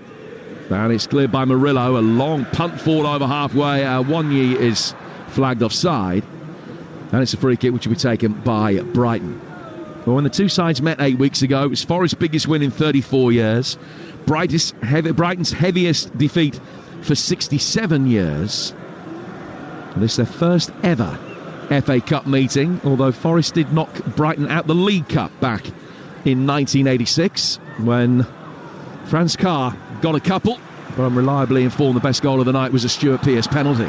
Brighton on the front foot here with Ayari, and they've won a corner in the opening 45 seconds of the second half. There's the man himself. Yeah, you can't beat a Stuart Pearce penalty, so they say. Yeah, we need a bit of energy and drive into this game, Jim, without a doubt. This is a fantastic opportunity for both of these teams to advance in the Cup. Semi-final waiting for either. And it'll be a missed opportunity for the loser today, I can assure you that. So Brighton to take the corner. Away to our left-hand side. Only one in the first half, one in the first minute of the second half. Peter Banks keeping an eye on all the pushing and shoving that's going on in front of Sal's. When he heads away at the near post, it comes back out for Mitoma, ball in from Ayari, who makes his way inside the penalty area. Ruter does well. He got a shot in on the turn that just clears the bar, and it looks as though it's just going to be laid back. Perfect setup for Ayari on his right boot. Everybody anticipating that, few anticipating the breathtaking speed of the turn from Ruter. But the angle was difficult, and as he fires it in, it's just cleared the bar. Yeah, set plays have been really, really poor for both teams, in my opinion, so far. But on that occasion, on a secondary that come in, Ruter just got a lovely swivel on and unloaded a shot. Just probably about a foot too high from going directly above the goalkeeper and in the net. They've scored 3 goals in the FA Cup this season. Jorginho Ruter, 2 at Norwich in the third round. 1 against Chelsea in round 4. It's Milenkovic Plays it back to his goalkeeper. And Sells with the long clearance that goes over Believer. It doesn't clear Hinshelwood though. He just nods it forward, looking for Ruter. Milenkovic is there again. Sweeps it forward into Brighton territory, where it's returned with a little bit of interest by Van Acker. Williams can bring it down. And then Forest will be able to build again over on the far touch line with Morgan Gibbs-White.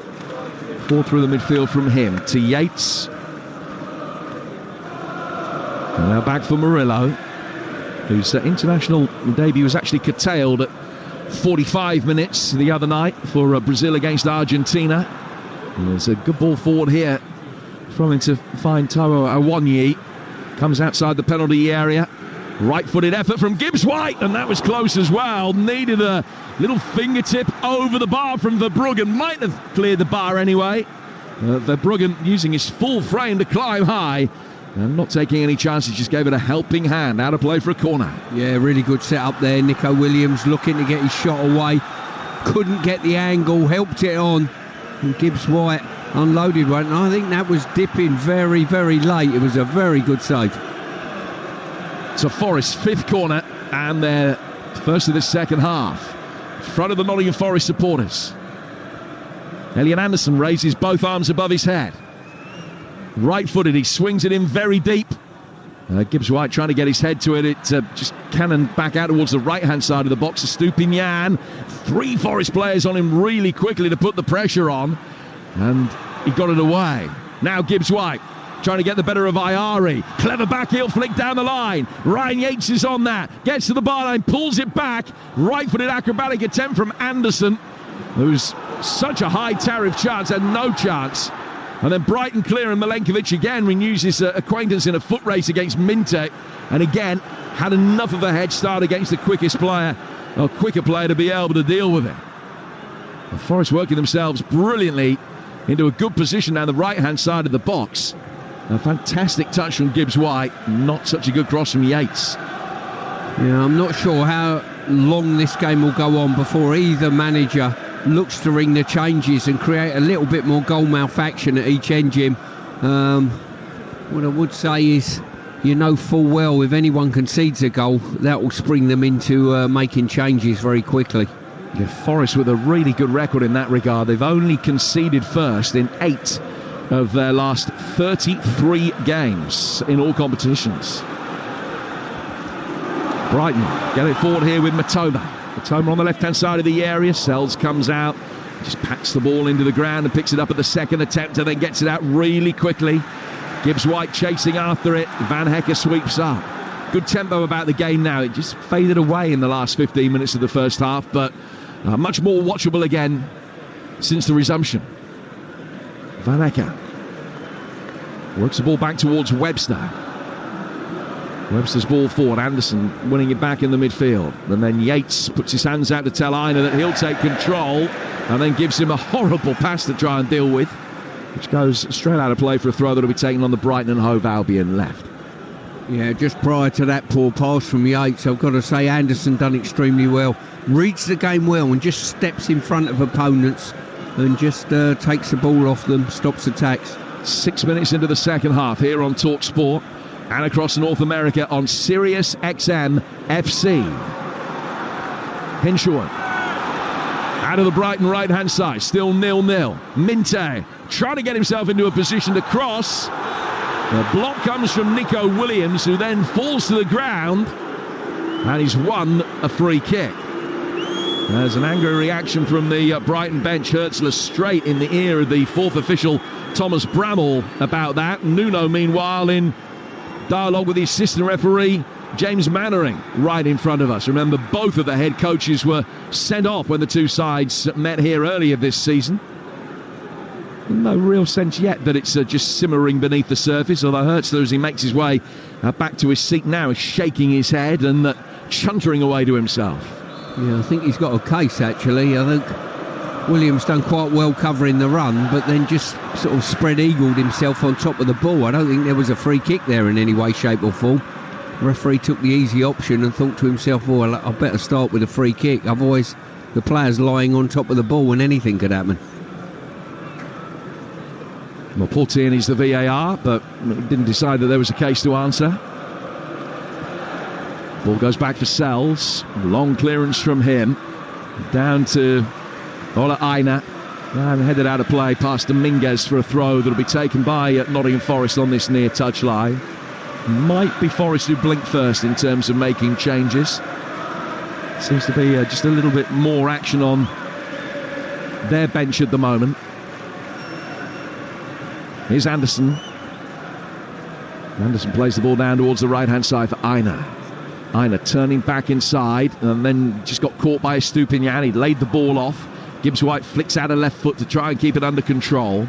Milenkovic forced to go back to his goalkeeper. Another long, booming clearance from the Belgian. Now Wonyi clearly shoving Van Hecke to the ground. Referee says play on though. Ball chipped over the top here. Van Hecke waiting for his goalkeeper to come out and deal with it. And now the inquest starts. The ball is in the hands of the Brighton goalkeeper, and the referee's got his hands outstretched to show that he's playing an advantage, that he has seen an infringement, but I don't think he saw the first one or let it pass. To be fair, Van Hecke's gone down very cheaply a couple of times in the first half. He's not dominated his opponent, and Iwanyi's picked up on that and said, I'll tell you what, if you're not going to head the first ball, I'm going to put you on your backside, and just ragdolled him. Now a ball play forward towards Iwanyi, and the flag stays down for now. Now it comes up, and rightly so. I think it was probably 2 or 3 yards offside when it was initially played forward. Brighton can bring it away with Webster. Still a big white bandage around his left wrist. Mitoma. It's moving away from us. Aina with the challenge. He caught him. And it's going to be a free kick to Brighton. 10, 11 yards outside the penalty area. Very much left of centre. And Aina helps Mitoma back to his feet. A free kick here for Brighton and Hove Albion as they look to take the lead 10 minutes into the second half. Yeah, much more energy this half so far from Brighton. They're on the front foot a little bit more. And on the quick turnover there, Mitoma's driving at his full-back much better.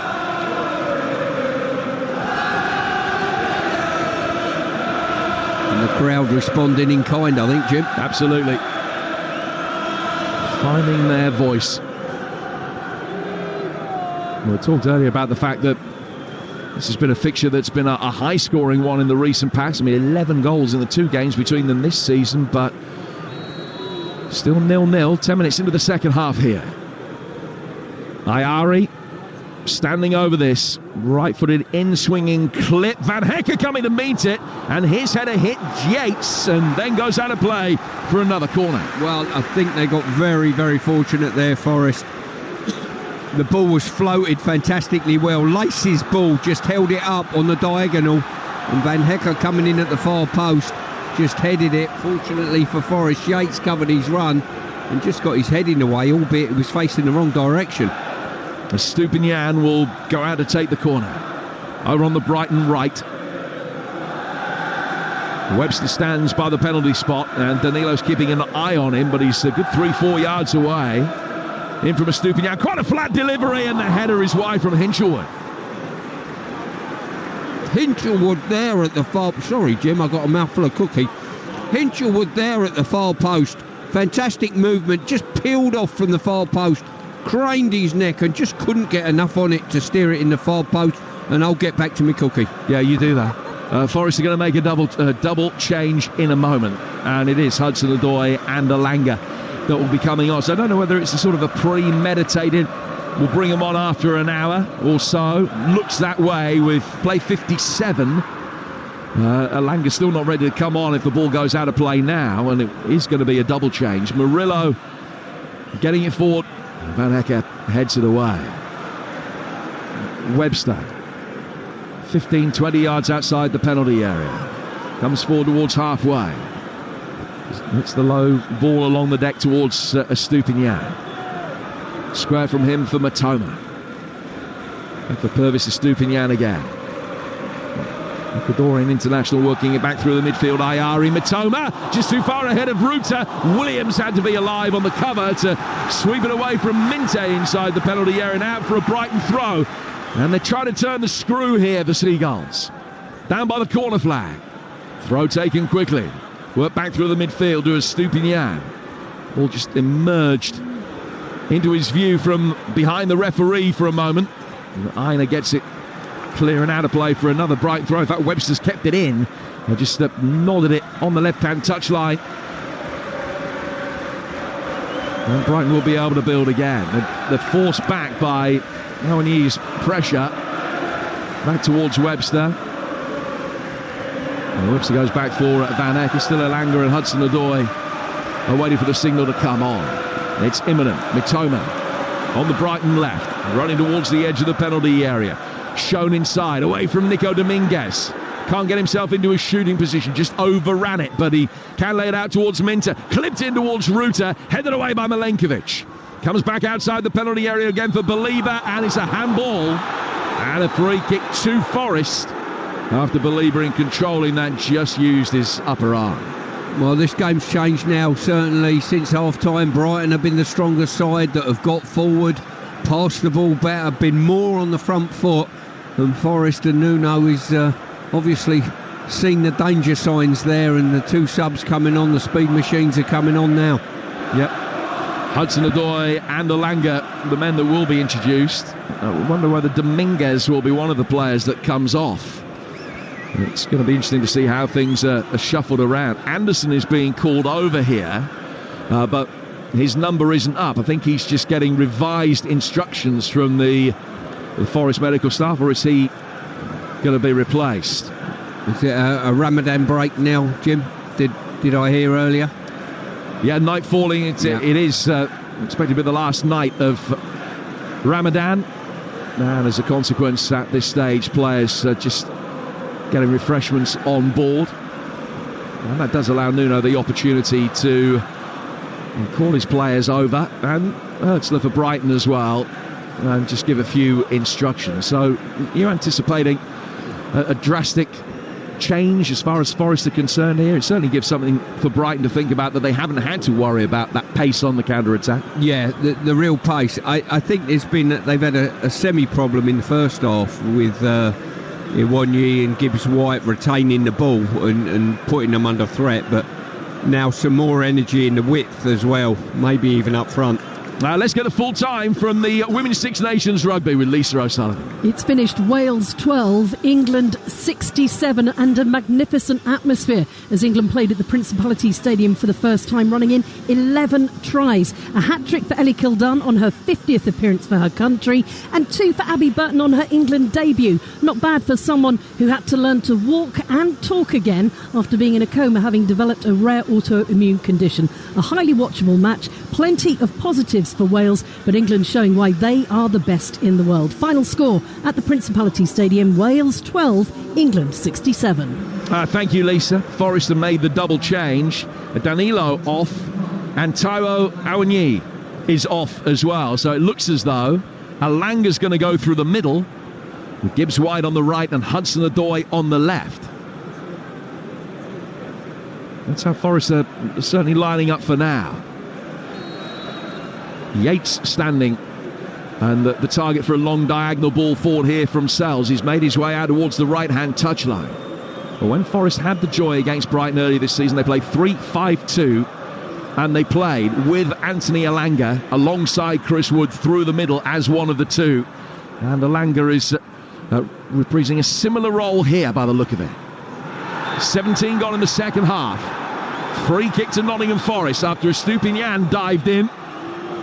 As Peter Banks going to reach for his card here, it's Dominguez that is down in a heap just on the edge of the penalty area. Estupinian, the Brighton player that's going to be spoken to, and it is a yellow card, the first of the day. Yeah, all the things you pointed out earlier, the goals, the sending-offs, the penalties, everything, we haven't seen any of them, so it's good to see a yellow card. Maybe the influx has started, Jim. Yeah, I'm glad I tempted fate by saying historically what a good fixture this had been. There's so much intrigue, so much resting on it. Nottingham Forest, 34 years since they last reached an FA Cup semi-final. Brighton with a genuine chance of winning the FA Cup like Nottingham Forest this season. For Brighton to be the first time in their history. Elanga stands over this free kick. By the time the ball has been spotted down, it is 3-4 yards away from the edge of the penalty area. It's halfway between the right-hand side of the box and the right-hand touchline. Could be a big moment, this. Set-piece deliveries haven't been great from either side in the game so far. Elanga stands, waiting for the signal. Now it's forthcoming, ball in just too high for Gibbs-White. It dipped, not quite to him in time, then Yates goes down inside the penalty area, and the referee shakes his head. Ball with Anderson on the right-hand side of the box. He's twisted past his man, then he goes down and challenges from Mitoma, and again the referee this time has pointed to the spot, and it's a penalty to Nottingham Forest. Peter Banks gave himself some thinking time. Anderson fouled by Mitoma, and it's a penalty to Forest. Well, Yates went down ludicrously cheaply just prior to that, and then when Anderson has just swivelled on the touchline, gone straight down the touchline, Mitoma recovering, and his trailing left arm, has just taken the foot of Anderson. And I think that was, if anything, if they're looking for a confirmation, that's what it'll be. Not his leg, the initial challenge, his arm. So Peter Banks has given the penalty on field. He's now come over to the assistant referee, James Mannering, and has had a word with him. It's all being checked as well by VAR Paul Tierney. And Mitoma has got a look of incredulity across his face, and he's giving the referee an action replay of what happened. We have a look at one on our monitor here, and certainly doesn't appear to be any contact from the leg of Mitoma on Anderson. But as you say, was it just felled by the arm? Well, the referee has been called over to the monitor, and he will have a look for himself. So that suggests that Paul Tierney, the VAR, thinks that there is more than a significant element of doubt here, Stuart Pearce. Yeah, well, certainly that looks the case. As I say, he's lunged in as Anderson's gone down the touchline. He's lunged in, but his feet have not made contact. The contact has come from his left arm that is in a natural position that has just caught the foot of Anderson. And you might turn around and say, well, whether it's your foot or whether it's your arm, that's a penalty. You know what? It's a really difficult one. Horrible one to give away, to go against you. But his arm has hooked his leg away. Yeah, you've described it perfectly. Mitoma has slid in. He's gone past the ball after Anderson stopped. And as he's gone in, he's put his left arm down to offer support for his fall. And in doing so, with his left elbow, he's clipped the right foot. What's the decision going to be? The referee says no penalty. And I'm amazed.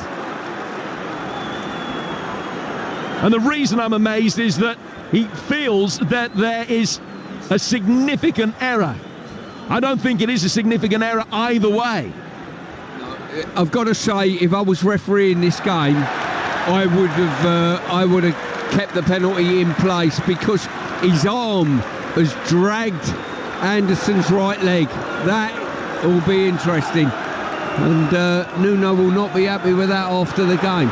Oh, and it's inevitably, there's angry words being exchanged between the Nottingham Forest coaching staff and Fabio Herzler. Now, Nuno put two fingers up, claiming that there should be two penalties given. You understand what I mean, that there were two penalty offences. The first one clearly wasn't. It was a dive by Yates. The second one, I think he's got a case. And I think that Anderson has gone down easily, but I don't see that it is a clear and obvious error when you can tell that contact was made by the elbow of Mitoma on the foot of Anderson. I don't see how that can be overturned. Yeah, I can totally understand if he wasn't given in the first place that it then wouldn't be given for that, but I don't see how it can be overturned. Yeah, the only thing I would say, Jim, on mitigating circumstances on this, and I've no idea, but if it would have been an even lighter touch with the player's foot, I think the penalty would have stood. The fact it was a trailing elbow that had the contact, that shouldn't make any difference whatsoever. I'm quite surprised. I think he should have stood. Well, that's a massive moment of controversy. I suppose with these two, it's inevitable there was going to be one somewhere. Yeah, maybe the game needed that, Jim, I think. Now we're midway through the second half and it is still 0-0. And Nuno just stood motionless and he was looking up at the fans with his hands outstretched as if to say, I can't believe what I've just seen there. Aina works the ball back for his goalkeeper and Sells clear. So still 0-0 here on Talksport and Sirius XMFC in North America. Hinshelwood heading the ball away. Ball brought down by Gibbs-White. Williams comes to meet it. Welbeck, he's lost out. And Forest survive a handball shout. Brighton winning back over on the far touchline with Hinshelwood. They're kicking from right to left in their blue and white striped shirts. Night falling here on the Sussex coast. And the floodlights really bright and piercing. Joao Pedro is going to be coming on in a moment for Brighton and Hove Albion with 20 minutes or maybe 50 left to play. Yates trying to get the ball away. Dominguez wins it back. Alanga with a poor pass. Gibbs-White has done well to make anything of it. Then Dominguez is on that, and Gibbs-White, having been fouled on halfway, sees the free kick given his way when the advantage might have worked quite well because Dominguez had played a really clever ball down the inside right channel for Ilanga's run. So Brighton are going to be bringing Joao Pedro on, and Adingra is going to be coming on in a moment as well. The double change for Brighton is imminent. Forest in possession over on the far touchline with Williams. 68 minutes gone. Brighton 0, Nottingham Forest 0. And Forest working it forward here. Dominguez onside, and he couldn't get any purchase on a little flick as the ball came past him. His run was brilliant. Third man run past Van Hecker. And had he got any contact on that, he surely would have steered it past Verbruggen for 1-0 Forest. Yeah, I think the pass was intended for Hudson-Odoi, but all the same, should have done a lot better with his first control. Ayari. No foul on Baliba. Ruta. Now towards the right-hand side for Yakuba Minte. His chip inside the penalty area, headed away by Aina, awkwardly. It just came off the side of his head, really, and goes through the penalty area rather than outside the box. And Minter's done brilliantly getting past his man. He's inside the penalty area. Forced away cleverly by Anderson, who then wins the free kick. Touched on Anderson earlier, stepping in front of players and just dealing with danger. He done brilliantly there. He's in his box. He can't make it a rash challenge, and he just stepped across the face of Minter and took it off him. Now to our left-hand side, I've just seen a vision, a very animated Brighton fan who's stood up, and he's got a big blue and white striped jacket on. He's got paisley trousers that come out the 70s, and he's got a Pearly Kings cap on. His jacket is such that, seeing Brighton colours, but it does look as though it's a cross between one of the deck chairs off Hove Beach and a Tesco's bag. But he's enjoying his night. I was just going to say to you which one you're talking about, but there's no need for that. I've just caught sight. Fair play to him. He's come. He's supporting his team, and he's won his bet as well. No closer to knowing who's going to be winning this one. I think both teams now have flinched and made their changes that they hope are going to get them over the line. Adingra for Mitoma, Joao Pedro for Welbeck. Joao Pedro has scored 6 goals in his last 5 FA Cup ties and comes into this game in decent form with 3 in his last 4 Premier League games as well. And Simon Adingra, the Ivorian, who scored in all 3 League Cup ties that Brighton played earlier this season. So he's playing on the left in Mitoma's role. Joao Pedro up through the middle, replacing Danny Welbeck in a straight swap. Forest have the ball at the back with Sells, and he drives it forward. Aina couldn't flick it on. He's just headed it back through the midfield, and it fell Ayari's way for a moment. Estupinian wins an aerial battle. Ball brought down though by Anderson. Anderson can get it forward here for Gibbs-White. Good ball forward in Ilanga, past the goalkeeper, not quite. Excellent save from Verbruggen, off his line really quickly. Well, that's Ilanga's first sight of goal since coming on. Yeah, it is. The cutting edges there now. Anderson turning it over, feeding Gibbs-White. He's through ball, brilliant. And I've got to say, Verbruggen was out, spreading himself really well. Meanwhile, before the corner can be taken, people are keeping an eye on Jorginho Ruta, who went down inside the centre circle, and Murillo was concerned for him. He called the referee over. Murillo helped Ruta back to his feet. Now, the referee turned his back and Ruta went straight back down again and is in need of a little bit of treatment here. Yeah, just looking at the replay of that, and it looks as though he might well have to come off. The replay slid in and just rolled his ankle, I think. Always an inevitability that kind of thing happens when you've just made a change as well, because they could have left Danny Welbeck on and brought Joao Pedro on in Ruta's role. Potentially the other unused subs for Brighton at the moment, Dunk and Gruder, Cashin and Gomez, O'Reilly, who might be the most likely man to come on, and the young centre-half Charlie Tasker. And the Forest can still call upon Morato and Sangare, Toffolo, Alex Moreno, Jota Silva and Bolly. Palace already through, Brighton hoping to join them, Forest with more than something to say about it. Preston against Villa kicks off at 1:30 tomorrow, the third quarter-final. And the last one will be Bournemouth against Manchester City. You'll hear that from 4:30. Both of those games tomorrow here on Talksport and on Sirius XM FC as well. And you won't hear them anywhere else on national radio. Ruta still receiving his treatment. He's back on his field, but he's on his feet, but he's clearly got pain etched across his face, and he's not going to be in a position to continue. So we're going to see Brian Gruder come on. Gruder, who's made 5 Premier League starts since his £25 million move from Mainz. Got 4 goals in the Bundesliga this season, but still waiting for his first for Albion. And Gruder will be on to replace Ruta, who is making his way off the field, but only with assistance. He's got Brighton medical staff either side of him, and he can't put any weight at all on his right ankle as he makes his way off. He raises his right hand to acknowledge the standing ovation he's getting as he leaves the field, but he's in a lot of distress. Ruta off, Gruder on. So Forest with a corner. 15 minutes of normal time to go.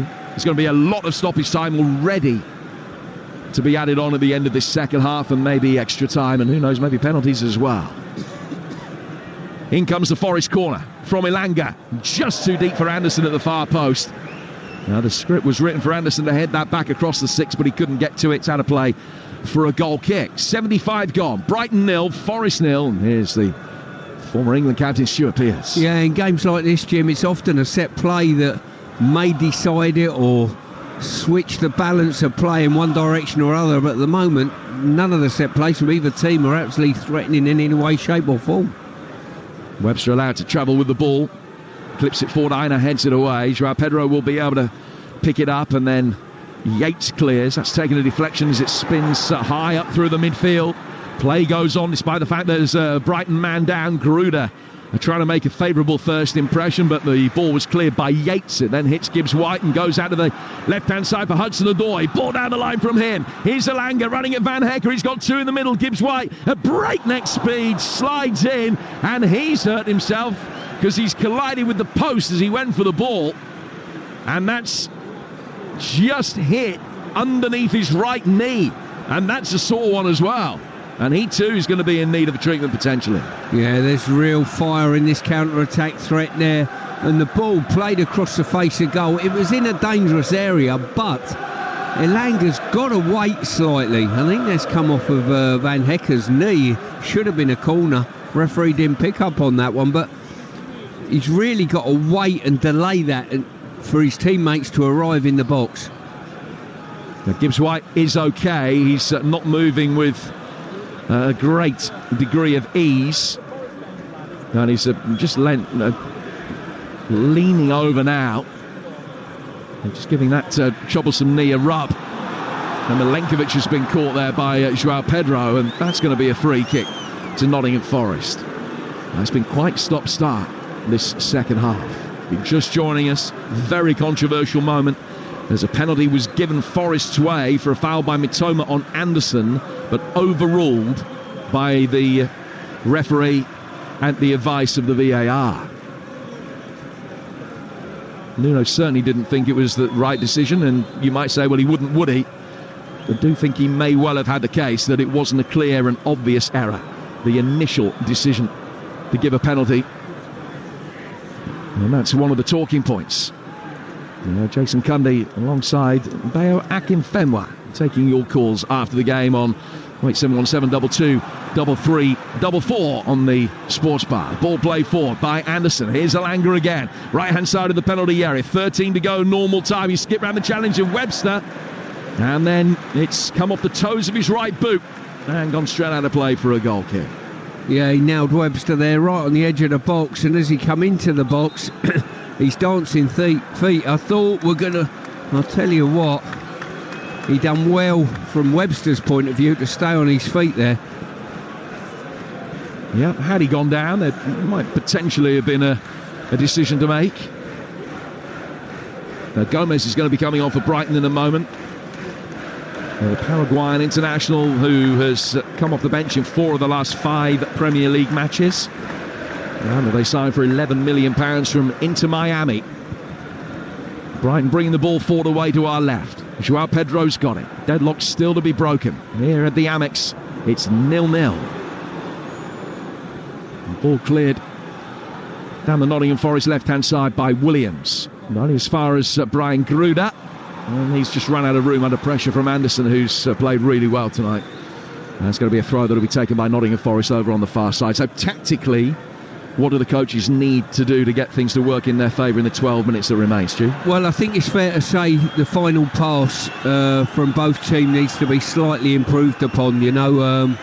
Certainly to our right-hand side, Forest have had good opportunities. The last one being Alanga sliding the ball across the face of goal. You've got to wait for your teammate to get there, and it's just that little bit of quality in advanced areas from both. Gruder's done really well to win the ball back from Williams, but as he tried to find Joao Pedro, Forest could clear easily. And Hinshelwood runs after that clearance, fields it after it bounces over the touchline, takes a throw immediately back for Verbruggen.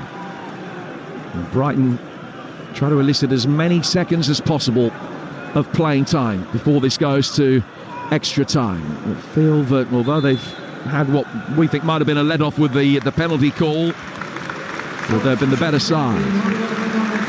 So here comes the latest change, and Gomez is going to be coming on to replace Ayari. Who replaced Gomez in the Brighton side that drew at Manchester City, or from the Brighton side that drew at Manchester City, I should say. One of 2 changes in the starting lineup today made by Fabian Hürzeler. Stupinian taking this throw, and it's come off the top of Yates's head. Gomez then heads one straight back over Yates, who's crumpled to the ground. There didn't appear to be an awful lot in that, but a free kick has been given Forest's way just outside the box. 10 to go, 0-0. And still, the night's defining moment lies ahead of us here on Talksport. So much at stake, bearing in mind the recent FA Cup histories of these 2 clubs. And I think that's what's made the competition so fascinating this season. Okay, you've got Manchester City, who've been perennial winners of the FA Cup in Pep's era. But even then, I think they've only won it twice, actually, since Pep came to the club. They've had a few successes in the 21st century, but other than that, nobody that's left in it has won it since Forest won it in 1959. Second triumph that they had. They're first back in the last years of the 19th century. They've reached 1 FA Cup final since. Brighton just the 1 FA Cup final to their name as well. So this matters. This matters a lot.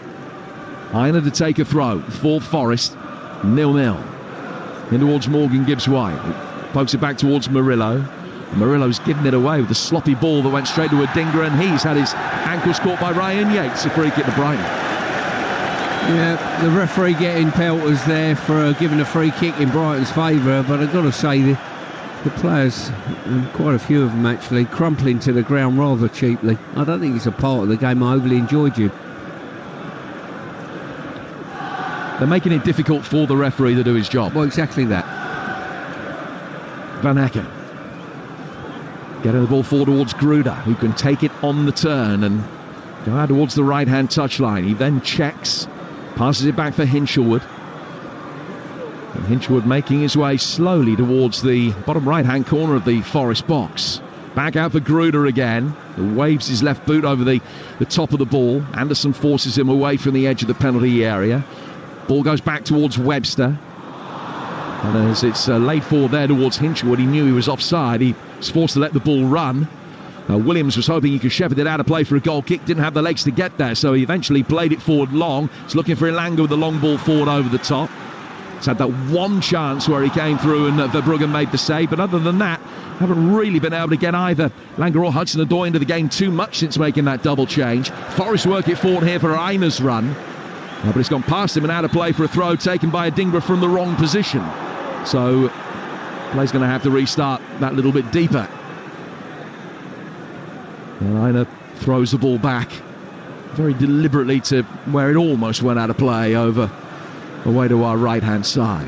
7 to go at 0-0. Yeah, well, I think both teams have made the substitutions that they think are going to win the game.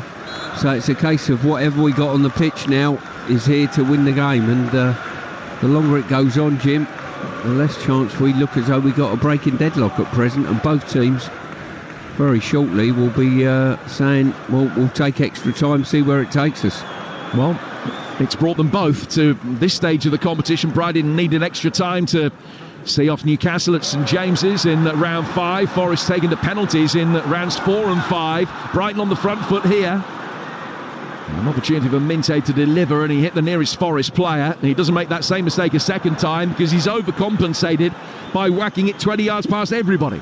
And straight out of play for a goal kick that'll be taken by Sells away to our left. 6 to go. Yeah, certainly Minte and obviously Matoma, who was taken off earlier. I'm just expecting a bigger threat from them in the game, Jim. You know, and I haven't seen enough of it.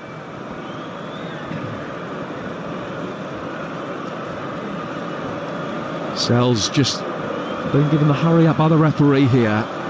He prepares to take this goal kick. I mean, Forest might be the happier of the two if it goes to penalties because they've got that experience of winning 2 shootouts in the FA Cup already in 2025. Joao Pedro, that's a good bad one from him. He sliced it and he fell straight to his right hand side for Minte.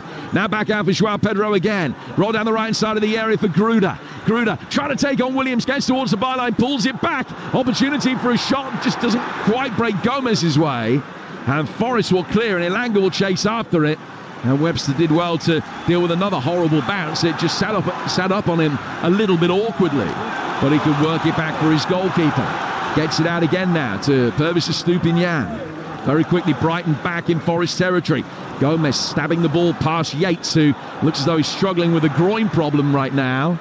And Einer shepherding the ball away down by his own dead ball line has successfully played the ball off Adingra and out of play for a goal kick. 4.5 to go. I reckon there's going to be 5 or 6 minutes added on at the very least. So still 10 minutes probably of playing time for either side to get this done without the need for extras. Yeah, that's certainly the case. And you get the impression every time there's a counter-attack, each team believe, look, if we get that goal now, that will get us over the line. And they'll probably be right. Yeah, it does have the feel of a first goal wins game. And in that context, I suppose it makes that penalty decision to overturn the original on-field decision of a penalty to Forest even more significant. If you're just joining us, it was a Mitoma foul with his elbow on Anderson, which took the foot of the Forest player away from him inside the penalty area. That's hard to visualise. I understand where you're coming from, but that was what happened. The referee, having originally given the penalty, then had a look at it and reversed his original decision.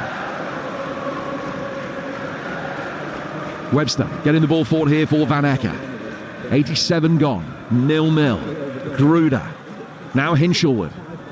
Now to the Brighton right-hand side again. Good run forward from Hinshelwood, but the pass wasn't good enough to find him. And Hudson-Odoi has got it over on the far touchline. He's hoping that he's going to be able to resurrect his international career. One of the youngest all-time England internationals, but he's only won 2 caps since his debut. in a good form this season, and Dominguez is going to get a yellow card here for dissent. And once he realised that he was going to get a yellow card for dissent, he wanted to make sure that the referee realised how angry he was, because he threw another arm up in his direction and gave him a few more choice words. He certainly didn't think that was a Brighton free kick. And when it's taken, the referee says, I want it taken again. Which it has been now by Dario Gomez for Brighton. To Webster and down towards Stupinian. Long ball over the top from him. Milenkovic volleys it away. Out of play for a Brighton throw with 88 on the clock at 0-0. Yeah, it's turned into a game of poker, this game now. All the chips are on the table, Jim, you know, and we're just waiting for somebody to turn their cards over with a full house. Insured. Now Joao Pedro. Who's got the aces up their sleeve? Joao Pedro's got it again towards the edge of the penalty area.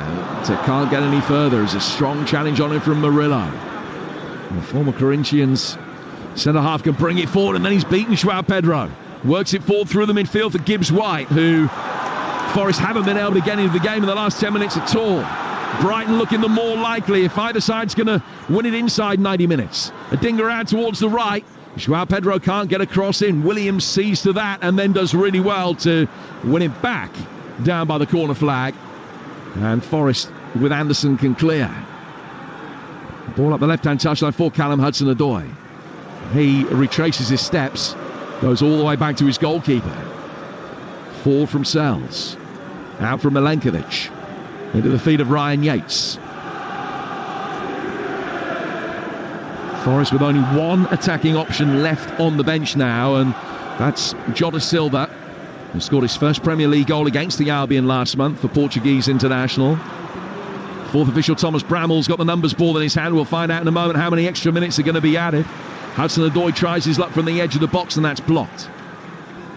Played forward then by Milenkovic to Yates, to Aina, to Yates again on the turn. Aina comes into a more central midfield position, has got the ball. Works it past Anderson for Murillo. Hudson-Odoi poking out towards the left-hand touchline for Gibbs-White, who was concerned with where the ball was going next. So concerned he forgot to bring the ball under control in the first place. And it goes over the line and out of play for a Brighton and Hove Albion throw. How many extra minutes will it be? Sorry, Stu. Yeah, good opportunity there to build something. It's 8. Yeah, plenty of time for a winner in that period of time, that is for sure.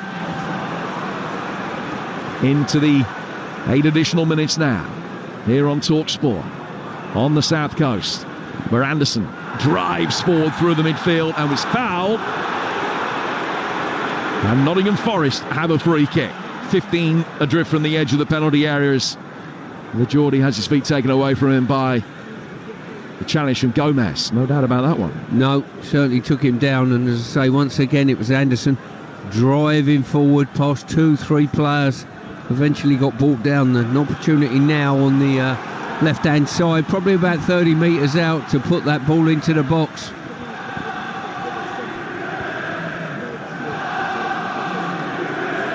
Come on, you Reds. The cry from the travelling supporters away to our right-hand side. We've got the perfect view of this from their position behind the goal at the south end of the ground.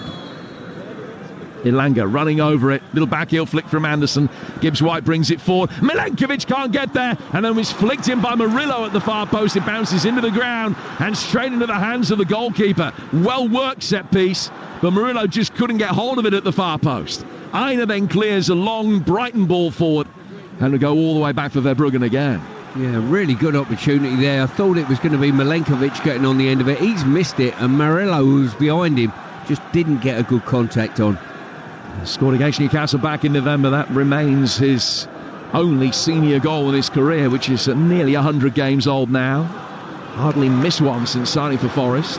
Baliba for Brighton. Little reverse ball on the edge of the penalty area. Adingra can't get the ball out from between his feet. Then Dominguez tries to bring it away, and a free kick is given his way.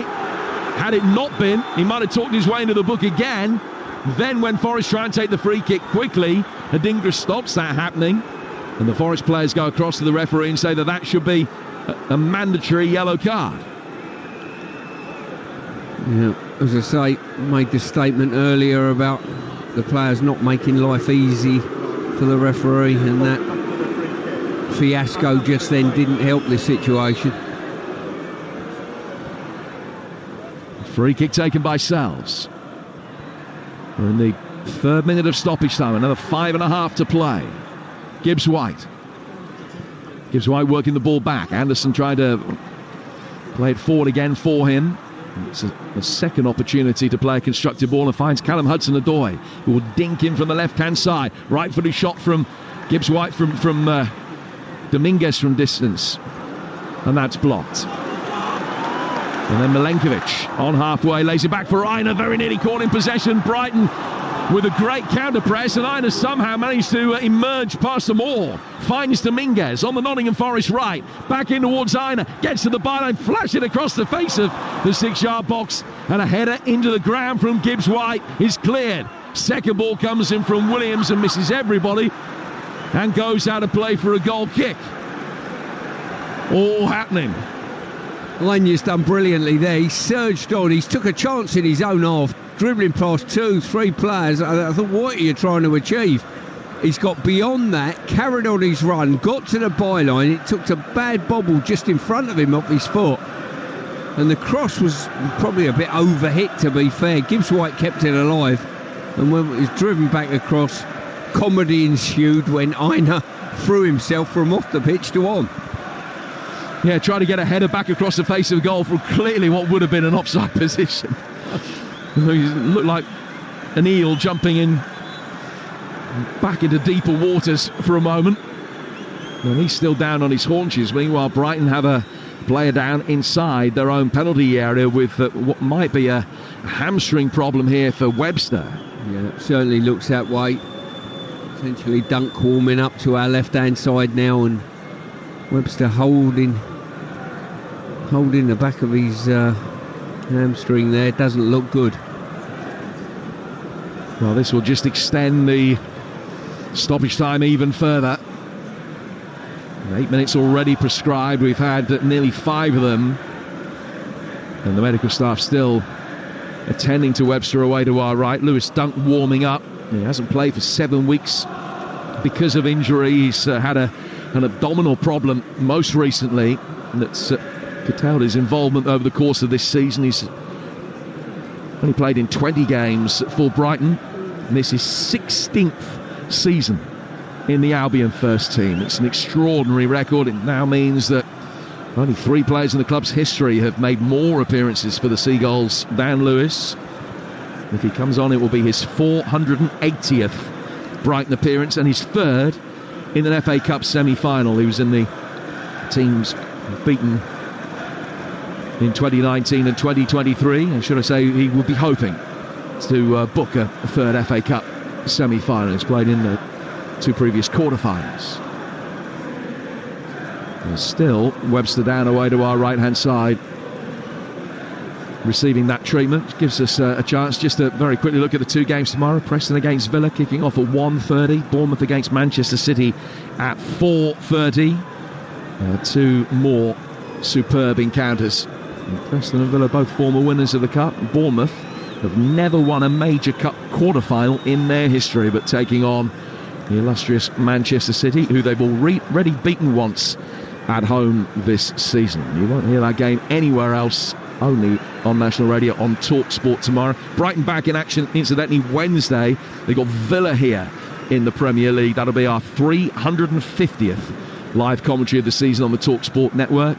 7:45 kickoff for Brighton against Villa on Wednesday night. Now, Webster's very slowly making his way off the field here, Stu. Yeah, he's coming off the pitch. It looks, for all intents and purposes, there might be a substitute being made, and Lewis Dunk's gone and sat down, and doesn't look as though he's stripping off in any way, shape or form. So obviously he knows more than we do, and it looks as though he's coming back on again. Well, I just wonder, just to have a look, whether they've used their 3 junctions. Yes, they have. They've used their 3 junctions to make changes.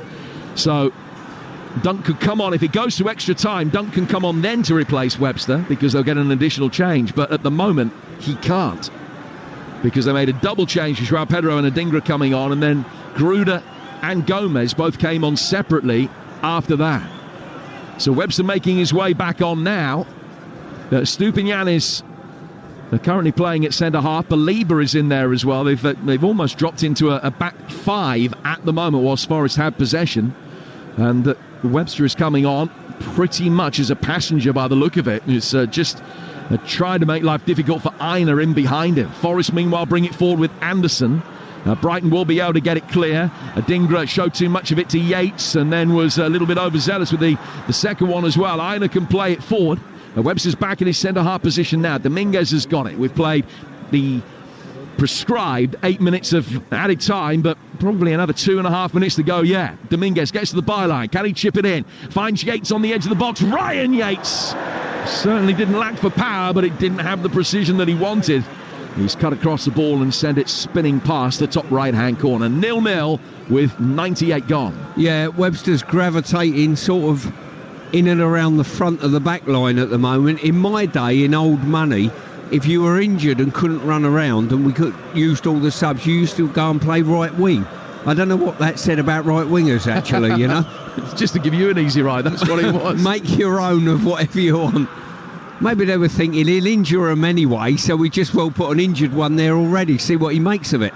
Brighton with Van Hecker work it back for their goalkeeper. And it's cleared right-footed. You hardly see that sort of thing anymore. I do remember a Premier League game probably 30 years ago at the Dell, Southampton-Newcastle game, when Neil Maddison got injured for Southampton and they pushed him up front as an emergency striker. He couldn't move, but he still scored. And Southampton then equalised a minute later, and having been 2-0 down going into stoppage time, and nicked a draw. But you hardly see that sort of thing anymore. 9.5 minutes of stoppage time have been played. Probably another minute or so to go because of that injury to Webster. Forest on the front foot. Can either side get it done without the need for extra time? Hudson-Odoi trying to dance his way through the penalty area. Alanga is in close attendance as well. Set out for Gibbs-White on the edge of the box. He can get a shot in, but it's easily blocked. It was Gomez that got in the way. Forest will come forward again. Got the monopoly of possession at the moment, but there's too much on that for Gibbs-White. And Nuno turns away in dismay as the ball runs out of play for a goal kick that Verbruggen will take, and I would imagine he'll be in no hurry to take it because they need to get to the end of the 90 minutes so they can make the change and get Webster off. He's currently kind of playing in sort of central midfield at the moment to stay out of the way. Verbruggen away to our right-hand side in front of the Forest fans, sends it forward right-footed. Headed down by Aina, returned by Stupinian. A high ball forward towards the edge of the penalty area. Williams decided to let it bounce. It's headed on by Adingra. Couldn't find Minte. Forest will clear, and then Alanga hoping he can judge the bounce more effectively than Baliba. But Baliba got to it, smacks it high up in the air. Milenkovic returns it with a header. Another header comes back from Gomez. Adingra trying to get goal side of Aina. He can't do so, and Nigerian shepherds the ball out of play for a throw that will be taken right in front of us on the Nottingham Forest right-hand side. In the 11th added minute, soon to go into the 12th. Brighton 0, Nottingham Forest 0. Can't be much more time, but still time for one last Forest attack by the look of it. Williams fought for Hudson-Odoi, and now the referee signals an end of the game. Now we've still got 30 minutes of extra time to come. Fabian Hertzler in discussion with Andrew Crofts, one of the Brighton coaches, about how they might be able to turn things around here. I would imagine that Webster will come off now for Brighton and Dunk will come on. But 90 minutes hasn't been able to separate them. And we've got half an hour of extra time to come. Brighton and Hove Albion 0, Nottingham Forest 0. Jim, thank you very much, guys. Brilliant stuff. Stu, I want to come to you first, please. The big talking point is the non-penalty decision. Matoma bringing down Anderson. I think you described it beautifully. His foot was hooked. I am absolutely stunned and amazed that the referee was asked to go over there. For me, it's a nailed-on penalty. Referees aren't brave enough, Stu. Stick with your decision. You've seen what you've seen. Stick with it. Be brave. Unfortunately, VAR's turned referees into cowards.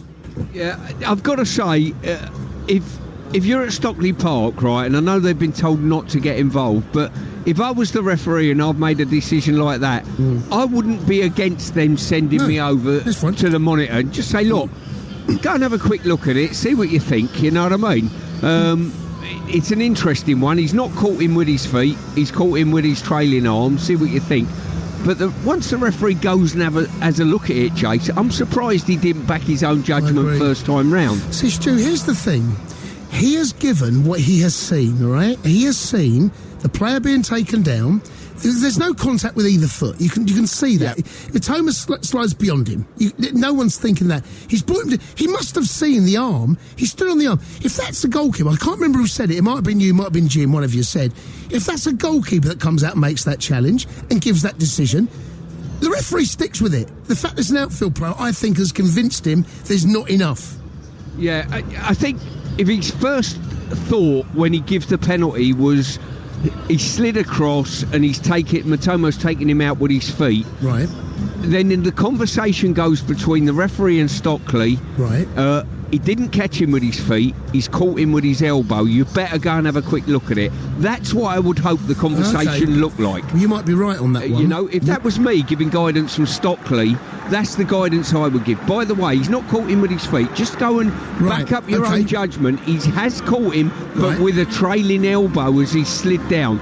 Then from that moment on, it's down to the referee over at the monitor to say, you know what, I still think it's a penalty. I and you, probably both of us, feel that was a penalty. Whether it's caught him with his feet or his elbow, he's still done enough to take his foot away from the ball and bring him down, in my opinion. Yeah, I agree with you. So you're saying to me that the referee may well have given this, and of course we don't know what the referee's seen, right? But I'd be amazed if he thinks he has brought him down with his feet, but let's say that's the case. Are you saying now that the fact that he got his decision was based on foot, that's why I've given it, yet it goes to the monitor, it's not foot on foot, therefore it's not a penalty, therefore whatever happens after that is irrelevant? Well, what I would say, I've seen it first time and I thought that he brought him down with his feet. That was what myself and Jim, from the distance we're at, the referee's a lot closer. Yes. I thought from the offset, he's gone to ground with 2 feet, he's taking him out. OK, is it a penalty? He's seen it, he's closer to it.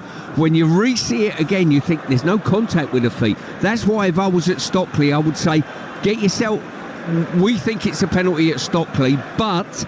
we'll back up what you're doing. I know we shouldn't get involved at this stage, but go and have a quick look for yourself and just reaffirm. There's no hardship doing that. He's done that, and if I was him back at that monitor, I would have said, yes, I thought maybe it was his feet. It wasn't his feet, it was his elbow, but still enough contact to give a penalty, in my opinion. I agree. Let's get back to Jim Proudfoot and yourself, Stuart. There has been that substitution made, Jim. Yes, there has. Thank you, Jason. And it is Lewis Dunk on for Webster. They couldn't make the change in stoppage time at the end of the game because they had already used their 3 junctions for substitutions. But they can make the change now. So Lewis Dunk has the armband. He's on for his 480th Brighton and Hove Albion appearance. But they can't make any more from this point. They could have made a double there, but they can't make any more from this point on. So Brighton have played their hand. Forest have got 4 changes left that they can make. It's 0-0 as we prepare to start extra time. And just for clarity with the listeners, Jim, if in those last 8 minutes or so, when Webster was injured and unable to take any part in the game but still be on the pitch, if he would have had a concussion injury, he could have come off then and Dunk could have come on? Absolutely. If it had been a concussion injury, yeah. So something could have been manufactured. I'm just playing devil's advocate here. So what you're saying is that when he picked himself up, having had his hamstring treatment, he should have wandered dazed into the post, smacked himself back down on the deck, and then it could have been a concussion change. Well, for a man who didn't say anything, I seem to have said quite a bit just then, didn't I? Yeah, well, you made a career out of that, and that's why we love you. It's going to be, after a little hiatus, Peter Banks coming over and speaking to the match manager and also the 4th official, we are in a position that we can get back underway. Yeah. Forest red shirts, white shorts, kicking from right to left. Brighton in their traditional blue and white striped shirts. They're kicking towards the south stand here at the Amex. We're in extra time then. Between the pair of them, this is the 4th cup tie that has gone to extra time this season. Forest beat Luton in the regulation 90 in round 3, but they've needed penalties to get past Exeter and Ipswich. Brighton hoping to do to Forest here what they did to Newcastle on Tyneside in round 5, and that's get the job done in extra time. Although the man that scored the winning goal then, Danny Welbeck, has gone off. Here is the man that replaced him, Joao Pedro, in front of us on the Brighton and Hove Albion right. A turning and then very neatly nutmegging Williams, but he couldn't find Gruder. Forest have it with Alanga, running towards the edge of the penalty area, but he had very little in the way of support, so he had to hold it up and wait for Ola Aina to come forward to his right-hand side. 0-0 with 91 gone. Yates over on the far touchline wins a throw which will be taken by Nottingham Forest midway inside the Brighton half. Well, we come to the game today, Jim, and thought I can't split these teams. I wouldn't like to call this one, and we've watched 91 minutes or 101 minutes, let's say, with extra time, and I've still got absolutely no idea which team will win this. I must admit, coming here today, and I know that Forest had such a resounding success in this fixture just 8 weeks ago, I did think that Brighton were the more likely winners through 90 minutes. Now, having seen the game progress, I agree with you. It's a coin toss from here on in. It's very, very hard to make a case for either of the sides getting it done without the need for penalties, and you probably would favour Forest if it goes to penalties simply because of the muscle memory of getting themselves through 2 shootouts already this year, although they did lose a shootout in the League Cup against Newcastle earlier this season. Here's Murillo taking the ball back inside his own half, plays it back to Sells, who will drive it forward right-footed and straight over Gibbs-White.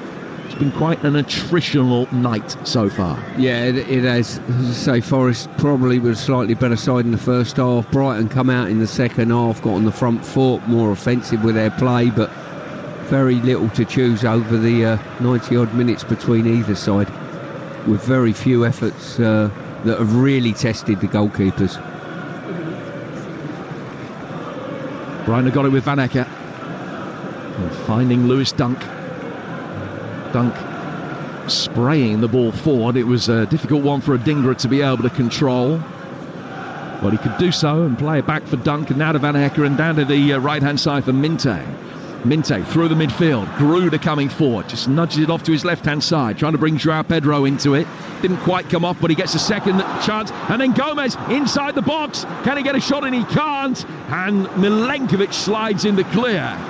It's on the edge of the 6-yard box, and Dominguez goes down and stays down inside his own penalty area, but just for a moment it looks as though it's going to open up for Dario Gomez. Yeah, Milenkovic has stepped out the back line to go and deal with an issue just in front of the back four, and in the space that he vacated, the Brighton runner straight into there, and the recovering from Dominguez got him out of a bit of trouble. I mentioned that Brighton have made all of their changes. Forest could still bring on Morato, Sangare, Toffolo, Alex Moreno, Jota Silva and Willy Bolly. And Jota is going to be the next cab off the rank. He will be on very shortly. The right winger is a Portuguese international who has predominantly been used as a sub. He's come off the bench in about 3/4 of his Forest appearances so far. Brighton got it at the back with Dunk, and he nudges it forward towards halfway. Right-footed ball over the top, but not over the top of Milenkovic.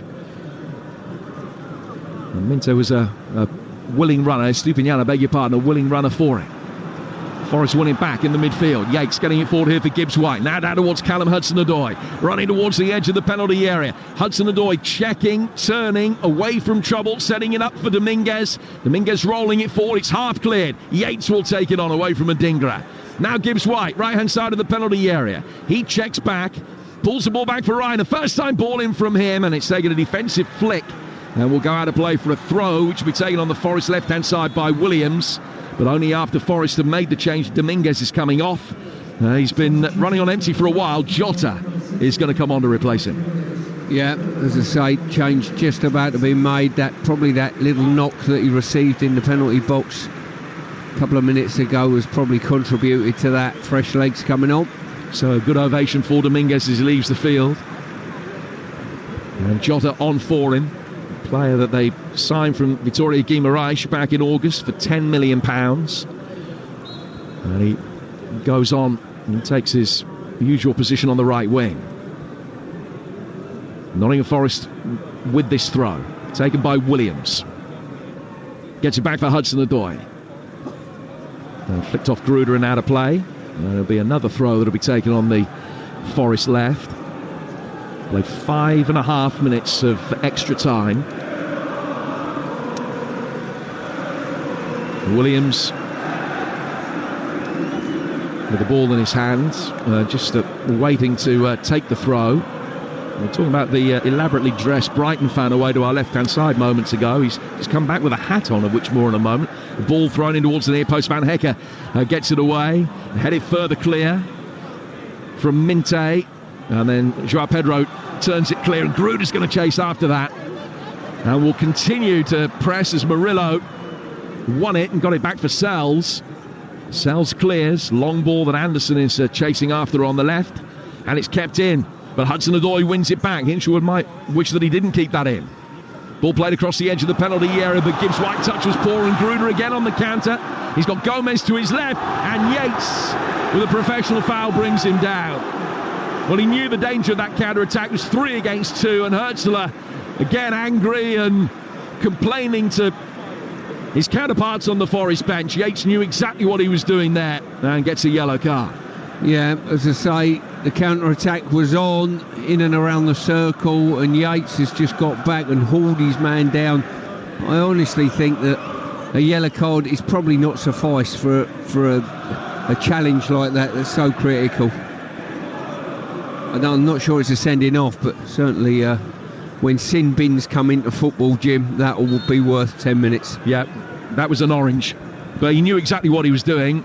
He also knew what the punishment would be, and consequently it was easy to work out that it was worth the risk. Now here's Gruder from the free kick, coming across the edge of the penalty area, shot in on the turn from Gomez is blocked. Stupinian takes it on out of the left-hand side of the penalty area, high ball in towards Minte at the far post, didn't quite get there. It sailed onto the roof of the net and goes out of play for a goal kick. 8 minutes into extra time. Brighton 0, Nottingham Forest 0. Yeah, we're on high jeopardy stakes at this moment in time. Just looking at Murillo, he was holding the top of his hip flexor earlier and just moving a little bit gingerly, I think, Jim. What do you think's your eye there?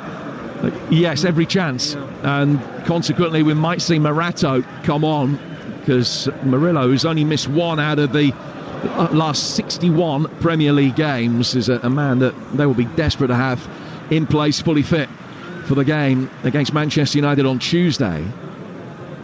So it'll be interesting to see if Morato comes on. 0-0. Played 98 minutes.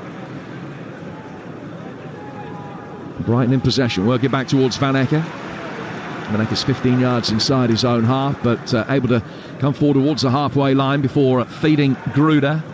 Gruder's been quite lively since coming on, but he's lost possession here to Williams. And Nico Williams, side footing one forward. Oh, Elanga might get there first. He's come past Van Hecker to get there. He's inside the penalty area, but he can't get a shot in. Hudson-Odoi picks up the pieces on the left-hand side of the box. Back from him towards Elanga. Elanga onto his right foot. Deft little clip inside the box. 2 Brighton players going for the same ball, and one of them has gone down. His dunk has gone down holding his face, and play has to stop. Mandatory stoppage because of the risk of a head injury. Yeah, I think Dunk heard the rumour about you can go down with a concussion injury and extend your substitute bench, but he's not the one we wanted to do it, just to prove the point. But to be fair, if Dunk goes down with a smack on the edge, you know full well that he has not gone down cheaply. He's just caught a rogue elbow, I think. Yeah, from his own teammate. Yeah, ran into a Stupinian, and that really was a slam for Dunk, who ends up on the deck.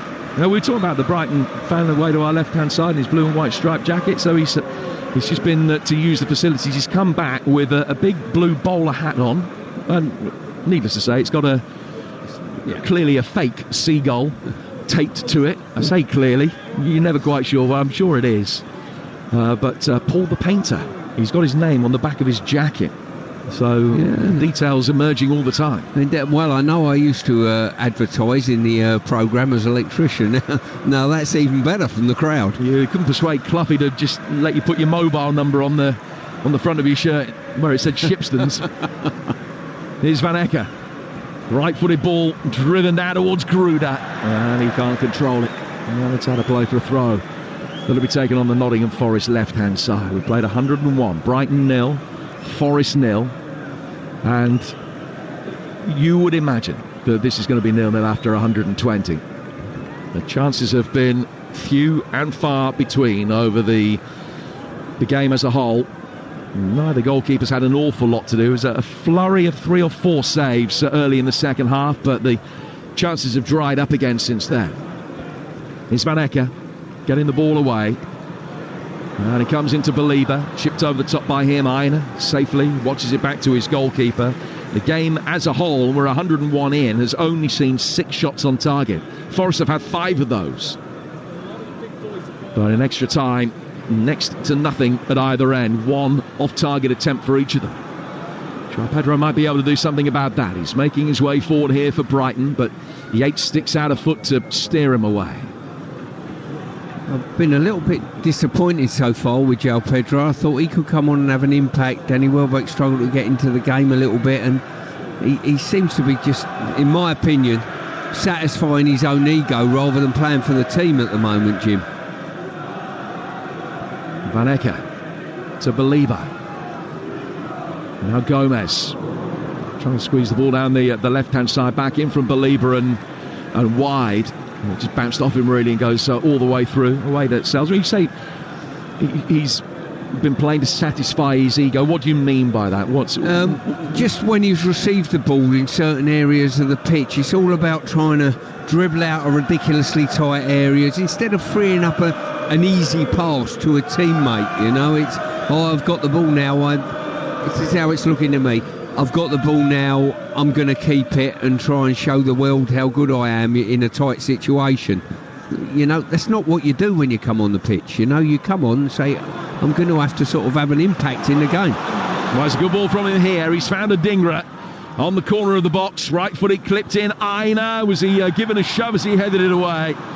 Yes, he was. It's a free kick which will be taken by Forest away to our right. If you're just joining us, whilst there have been very little in the way of constructive goal-scoring opportunities, there was a very controversial penalty incident around the hour mark when Anderson went down away to our right-hand side, and it looked as though he'd been fouled by Mitoma. A penalty was given, and the decision was reversed after Peter Banks went across and had a look at the monitor. But the replay, to our eyes, showed that Mitoma did bring Anderson down with his elbow that caught Anderson's foot. It'll be interesting to see what Nuno and Fabian Herzl made of that particular incident at full time. I've got a sneaking suspicion I can predict exactly what each is going to say, and they're not going to agree. Hudson-Odoi will bring the ball forward down the left-hand side of the box, and he's clipped it in towards the near post, but wide of the near post, and straight into the Brighton fans. And we're edging towards half-time and extra time here, and very little sign of a goal. Yeah, you're right there. As I say, I'm not sure we've seen certainly any clear effort in and around this extra time period. And in fact, I think we called it very early on that one goal might decide this, and it looks as though no goals will decide this, apart from a penalty shootout. Van Ecke through towards Joao Pedro.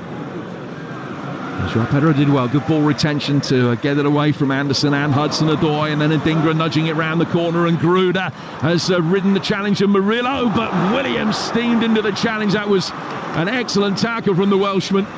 He's gone out of play for a corner, the first corner that we've had for a while. But he'd done really well to beat the first challenge, Brian Gruder. There's no way that he was going to be able to get past Williams, who whips up the Nottingham Forest supporters, having made that challenge. First corner of extra time. And it's going to come from the Brighton left-back, Purvis Estupiñán. Left arm above his head. Makes his way back. Sends it in really deep. Van Ecke heading it back and just nodded wide, but the referee had already seen an infringement, and we go into 1 minute of added time at the end of the first period of extra time. Here on Talksport, it's still 0-0. Yeah, and certainly set plays we were hoping might break the deadlock if open play wouldn't, and they've been a really poor element of both teams, I think, today, the set play situations.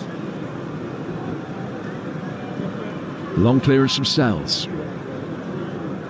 who's Forest hero in the 2 penalty shootouts that they played so far, and he'll be eyeing up another opportunity here potentially. Murillo has just run across Joao Pedro's run there as a long ball was played forward into a central area. Murillo made no attempt to go for the ball, but he's gone shoulder to shoulder on Joao Pedro, as he's entitled to do, providing the ball is within playing distance. I'm not convinced that it was, but it was allowed to pass. Brighton will bring the ball forward now towards Adingra, and then Murillo has shoved Gruder out off the ball, and the referee saw that one, and it is a free kick to Brighton. Yeah, it's quite interesting as we stand at the moment, Jim. You're allowed to sort of barge players off the ball from kickoffs and stop them getting to the goalkeeper when you play it backwards, and referees turn a blind eye to that, but in open play you can't do it.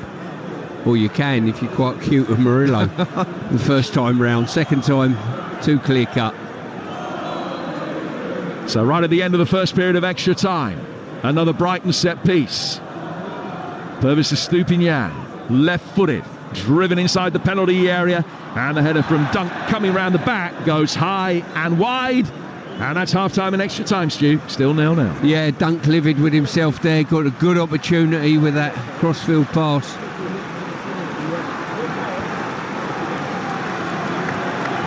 And it looks as though there's not going to be, well, it looks like more of the same in this second half, but hopefully for us we'll get a goal that breaks the deadlock and then see where it takes us from there.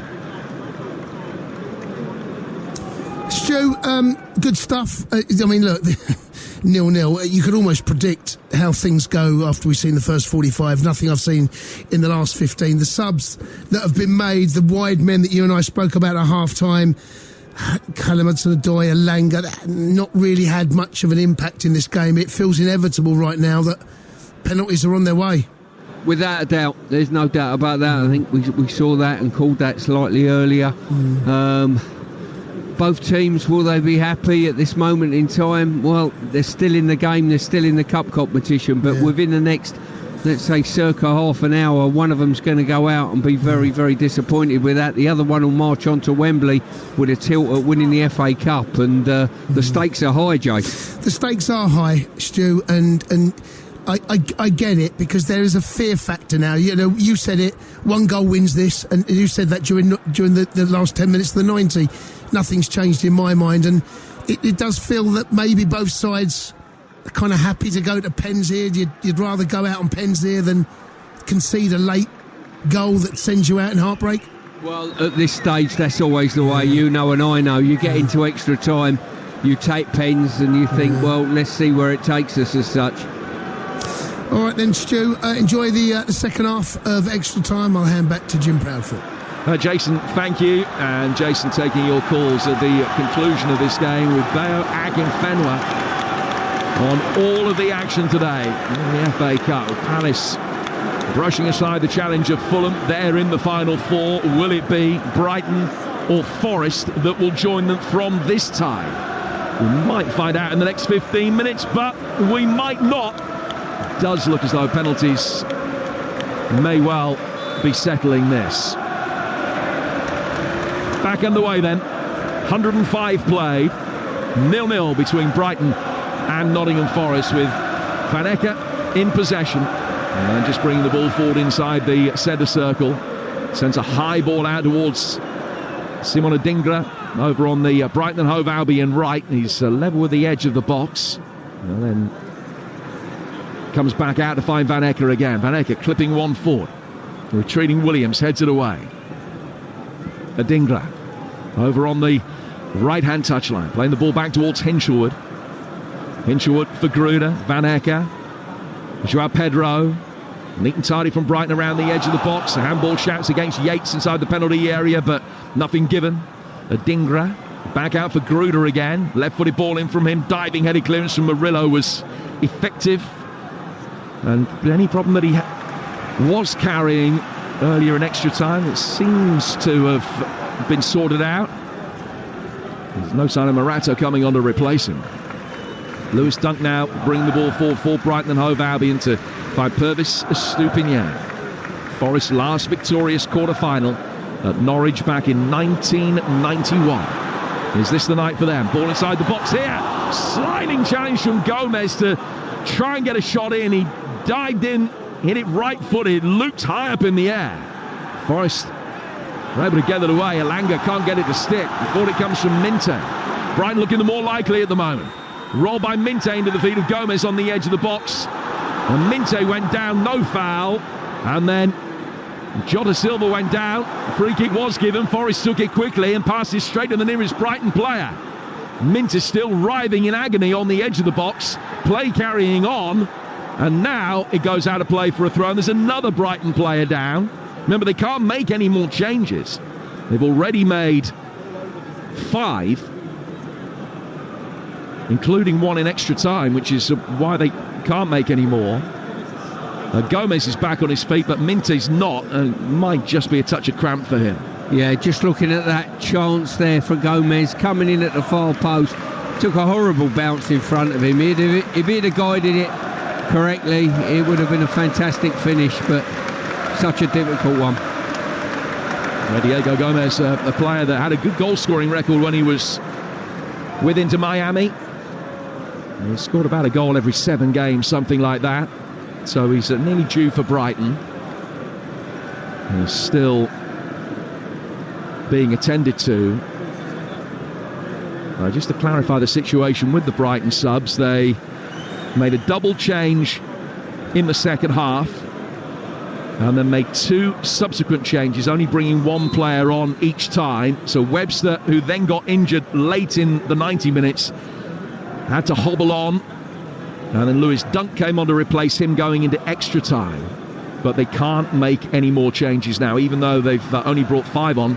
The Forest can make changes to bring 6 substitutes on if they wish. They've made 3 so far. João Pedro right inside of the penalty area. It's chipped in by Gruder. Oh, what a save from Sells.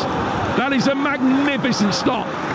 As the ball was played in, Gomez coming to meet it, fired a header towards goal, and Sells leaping backwards, got a hand to tip it over the bar for a corner. Well, great cross. Gomez was fantastic on the penalty spot, rose brilliantly, great header, and Sells with the deftest of touches over the crossbar kept the score at 0-0. A 6th Brighton corner, their 2nd of extra time. Still goalless. So Brighton fans, you can hear this latest Estupiñán in swinger straight into the hands of Matt Sells, who then, in trying to bring it forward and bowled it out quickly, ran into Van Hecker. What have you spotted, Stu? Well, I'm just looking at Minter. He's shuffling along in front of the manager, I think trying to catch his eye, as much to say any chance of taking me off. He won't be nightclubbing tonight, mate. I'm telling you now. He can't move those feet at the moment. Look at him. When he scores a winning penalty, he'll be out, I promise you Indeed. that. He can't move, and they can't replace him for the reasons that we've detailed that he probably doesn't know. Here's Adingra, the right-hand side of the box. Shot comes in, Sells beats it away. It's all Brighton now. Remember, they struck really late against Newcastle. I think it was 116th minute winner from Welbeck in the last round.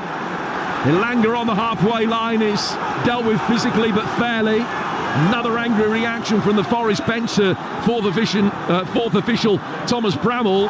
Then Adingra tries to find a way past Williams, who stands his ground but fouls him. It's a yellow card for Williams and a free kick right on the corner of the box for Brighton. Yeah, it's in an incredible area. Williams is, well, he's half turned his back, dangled his leg. Why he's protesting with the referee, I do not know. It's a definite free kick. And at the point of the box on that right-hand side, a great opportunity to whip one in, get it on target, inside the near post, and see if you can get a teammate getting a deft touch or missing everybody to end up in the far post. So that yellow card for Williams means that if Forest make it through, he would miss the semi-final through suspension. Yates already in the same boat after the yellow card he picked up earlier. So a free kick to Brighton. Can they get one set piece right? You've got to be shooting here, Jim. Any left footer worth his salt should be hitting the target from here. So Stupinian is delivered with real pace and it's wide of the near post. Not even close to make yourselves make a save. Jim, you cannot go near post there. You've got to go far post. You've got the opportunity of a touch from a defender or an attacker, or alternatively the ball misses everyone and ends up in the far corner. Wow. 111 played, and we've had copious amounts of stoppage time as well, so we've probably had about 125, 126 minutes of match action, and they can't be separated. 8 minutes of extra time to go. Brighton 0, Nottingham Forest 0. Sells falling over as he delivers his goal kick, but it didn't have any adverse effect on the distance that he got, and it's headed away by Gomez past Jota. And out of play for a throw that will be taken on the Forest right-hand side by Ola Aina. Aina throwing the ball back towards Anderson. Hooked over the top from him. Jota chasing after it. Oh, my God, they're right-footed. He's put it wide. It's taking a deflection on its way through. And Van Ecke has been bailed out big time. It just came down for him. Look, Van Ecke's ball all night long. But Jota somehow managed to get a shot in. And in doing so, it actually knocked it straight into the foot of Van Ecke. And that deflection spun it wide and out of play for a corner.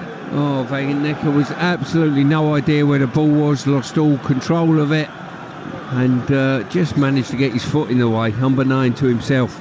In the 113th minute, it's 0-0. A Forest corner there. First of extra time. Anthony Elanga's going to take it. Right-footed in towards the near post.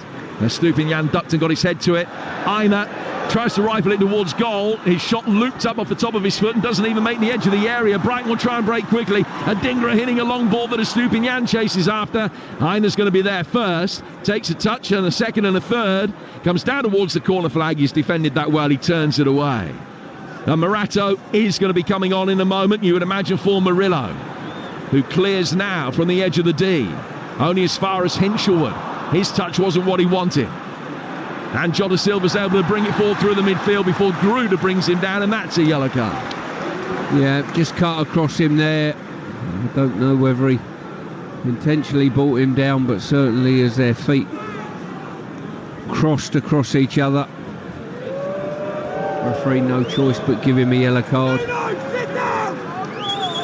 Well, I don't think Forest will want to make any changes with the penalty shootout in mind, because every player that scored a penalty for them in a shootout this season is on the field at the moment, apart from Chris Wood, who obviously they can't call upon because of injury. So they've got all their penalty takers on. They're not going to have to go down to the bench to make tactical changes late on. Brighton, and let me remind you, can't make any more changes. Hinshelwood clears here. Joao Pedro controls it on his upper chest, and then he's able to turn.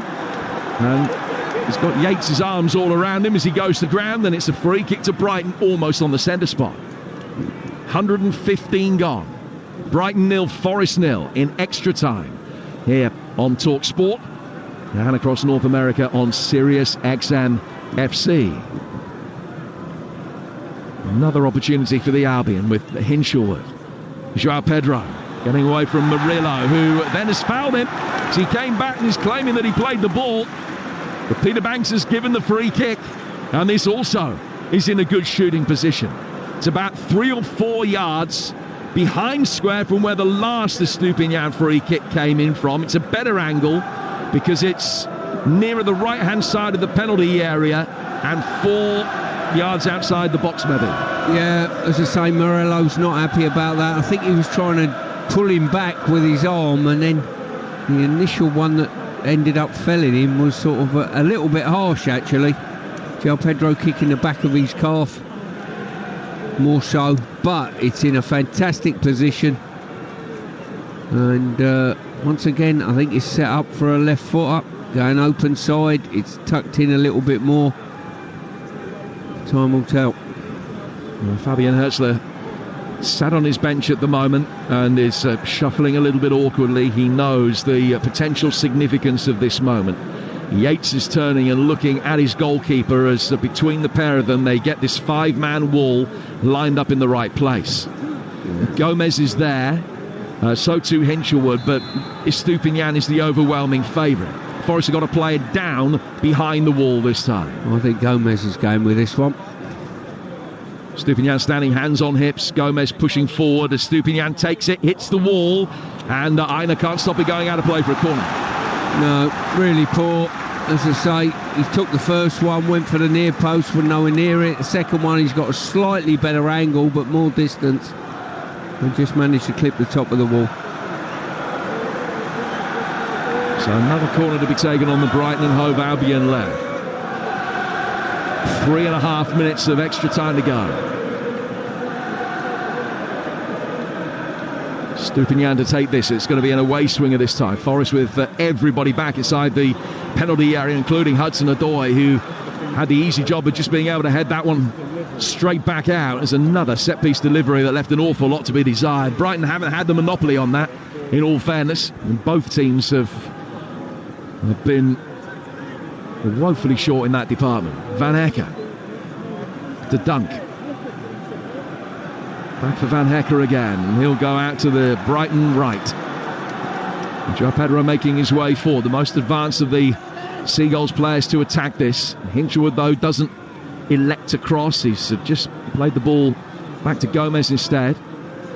Gomez now towards Baliba. Baliba left-footed, clipped in. Estupiñán with a header down! And Joao Pedro's offside. Flag is up. It's going to be checked. Brighton getting the ball in the net in the 118th minute, but the celebrations are curtailed. Well, an absolute super ball held up to the far post there. Interesting to see the replay of this. Sells couldn't come for it. He was isolated. And, oh yeah, it's the initial one. The header back was the offside, not Joao Pedro. Credit to him, he stayed onside. Yeah, but Estupiñán was the man that was offside. He just made his run too early. Forest are going to make the change, but it's not Murillo who's coming off, it's Gibbs White who's going to come off, and Morato will come on to replace him. So Forest taking one of their penalty takers off 90 seconds from the end of 120 minutes. Yeah, Morato just having a bit of trouble taking his necklace off now. He's asking the fourth official, could he give him a hand in undoing his necklace? Well, it looks as though it is now sorted. A bit of sarcasm in my voice there, as you can tell. Yeah, no, absolutely. You picked up on it. Like, yeah. Just wanted to make sure everyone else did. Well, and so Gibbs White has come off, and Morato hasn't been allowed on because he was still wearing jewellery, and the fourth official is now saying, well, I'm sorry to Gibbs White. Gibbs White has sprinted back and he's arguing with the fourth official, and he's saying, well, you can't make the change. Gibbs White is now being told to get off, having come back on. He was stood on the touchline. He's arguing with the fourth official, saying that they shouldn't have made the change if Morato couldn't come on. It's Morato's fault. And Gibbs White's got a yellow card for that. Well, exactly that. You've got a player who's got a necklace on. He can't come on the pitch without taking his necklace on. That is amateurish at this level. It really is. 30 seconds of extra time to play. Ball play forward. Aina heads it away. Jota Silva comes down, pushed to the ground on halfway. Referee says no. Forest incandescent. Joao Pedro steps away from the tired Aina challenge. He's running towards the edge of the area. Let's fly right-footed. It's blocked and doesn't break Estupiñán's way. It's cleared by Jota Silva inside his own penalty area. Comes back out towards Baliba. Baliba to his right-hand side. Hinshelwood towards Adingra. Right-footed ball in from Adingra. Joao Pedro in there to try and attack it. Might break Minte's way. Doesn't quite. Aina inside his own box. Trying to win a goal kick. He can't. Trying to win a throw. He can't. The ball then cleared by Yates. And Dunk will pick it up on halfway. Still intrigued about that change, though.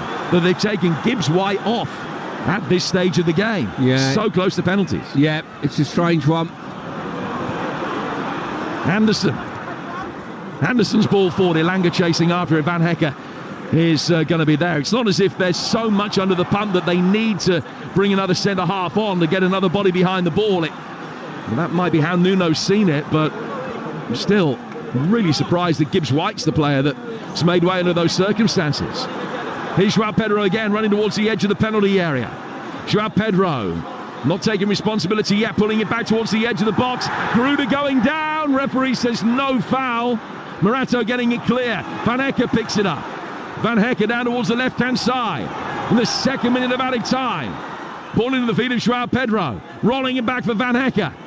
Goal now wins it quite clearly. Yates trying to take it on. And his is the last touch of the night. And it's going to be settled by penalties. Well, 8 weeks ago, Nottingham Forest put 7 past Brighton and Hove Albion in 90 minutes. Haven't been able to score one past them in 120 today. And it goes to a penalty shootout, the third successive penalty shootout for Nottingham Forest in this year's FA Cup. Clearly they've won the last 2. Will Lightning strike thrice? Brighton 0, Forest 0. Penalties to come, Jace. Thank you very much, Jim. Stu, who would have thought, hey? Who would have predicted this after the first half? It did feel inevitable, and it's played out. It's been that brilliant save from Etzel. Probably the best moment, I suppose, in the game in terms of front of goal. Yeah, fair to say. As I say, it was a great pullback to the in and around the penalty spot. Gomez leapt brilliantly, got it on target, and just it was dipping under the bar. Sell's got that little touch to help it over, and is he going to be the hero? Time will tell. Now, Stu, I hate to bring this back to you, but you've been involved in 1 or 2 penalty shootouts yourself over your professional career. What's going through the minds of those players right now? Well, firstly, from the coaching staff, you hope that your best penalty takers are on the pitch at this stage. Have you made the substitutions to make that be the case?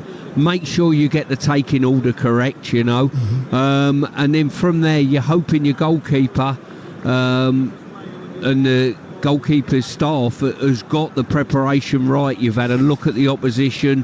Where do they take their penalties? That it's made more of an exact science this day and age, I think, you know. So you just hope that people keep their head, don't change their mind. Stu, just been going through the penalty shootouts that Forest have been through already this season. Gibbs White and Chris Woods was involved in both of those. Neither of those players on the pitch right now. I heard you, Jim, talk about the fact that Gibbs White has come off and how surprised you were. Obviously, Nuno knows what he's doing. Are you as surprised as I am, though? Very much so. As I say, there'll be a thought process behind it. They probably obviously know more than we actually do, but Jim made a very good point there. As I say, you know, Gibbs White's been integral in the penalty shootouts, and the type of character he is. He's on his feet out there, so it doesn't look like an injury of any description, but he's on his feet with the players now, getting in and around them. So yeah, Jace, he's taken 7 penalties for Forest in matches and shootouts in his career. He's scored all 7. He's only ever missed 1, and that was for an England youth team. So it's an extraordinary decision, I think, to take him off in the 118th minute of a game that clearly is going to pens. It's a deliberate tactic, obviously, just to let everyone else know that Nico Williams, Elliot Anderson, Gibbs White and Chris Wood, they scored the penalties that took them through against Exeter, and the penalties that were against Ipswich were taken by Callum Hudson-Odoi, Nico Williams, Elliot Anderson, Gibbs White and then Chris Wood there. So there are still some options on the bench, but I'm looking at the keepers now and the monitors that I've got. They're the ones that play a huge part as well, don't they? They certainly do. It's a psychological situation between taker and goalkeeper. They would have done their own work, as we touched on earlier, as best they possibly can. How much information have they been given? Which way do the takers normally historically go? And then make a big dive, you know, and see if you can outguess the taker. Indeed. Boys, thank you very much. I'll give you a little bit of a breather because there's going to be some minutes between now and when that first penalty is taken. Just to update everyone what's going on in the Championship, some big results there. Watford 0, Plymouth 0, Hull 0, Luton 1, Sunderland 1, Millwall 0, Norwich 1, West Bromwich Albion 0. Norwich looks like they're going to miss out, by the way, in the playoffs. Burnley 1, Bristol City 0.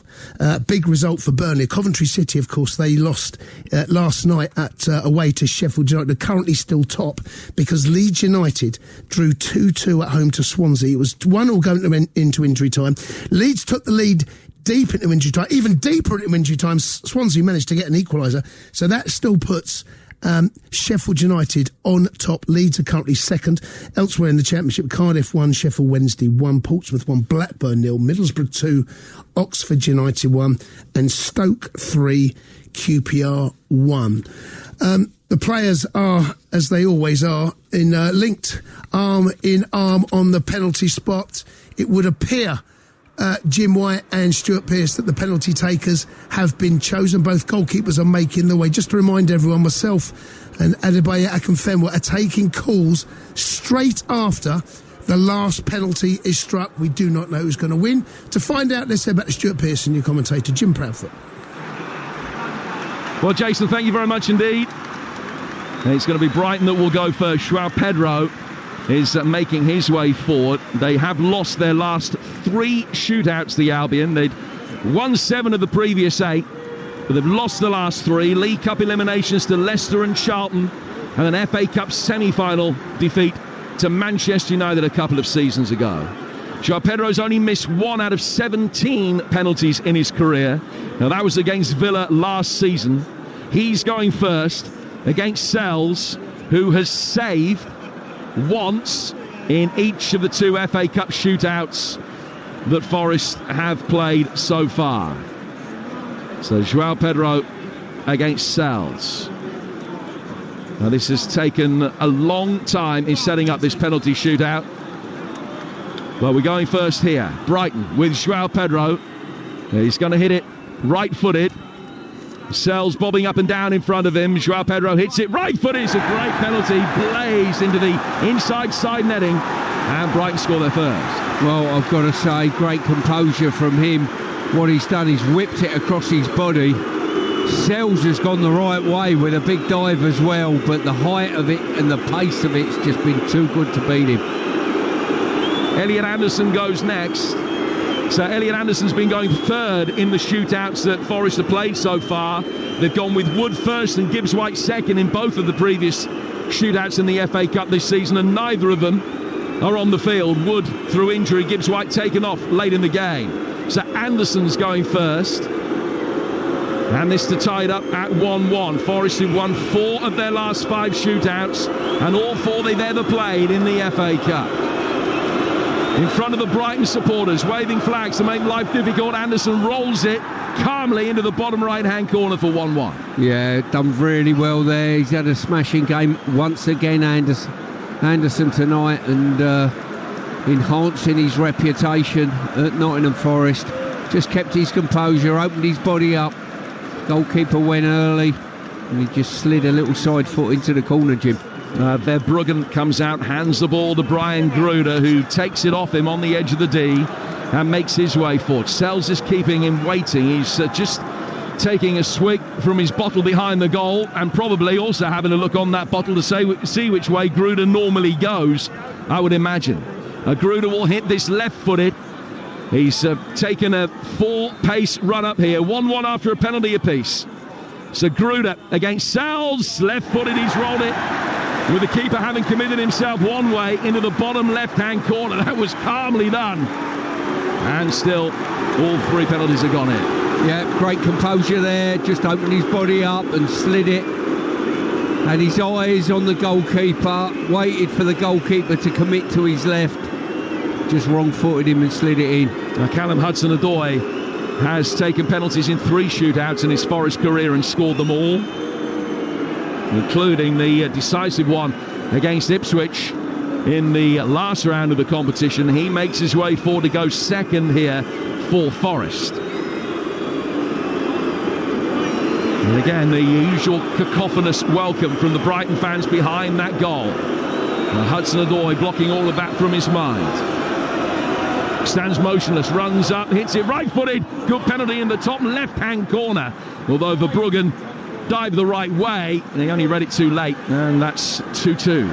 Yeah, I'll tell you what, we've had 4 outstanding penalties so far. The goalkeepers have not made it easy for the takers. They've had good dives, gone the right way on occasion.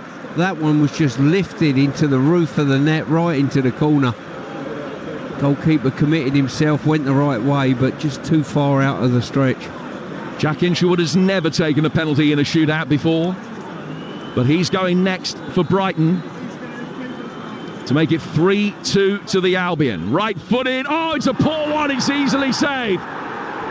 Sells dived to his left. It lacked power. Was creeping into the corner, but it lacked power. And it was comfortably stopped.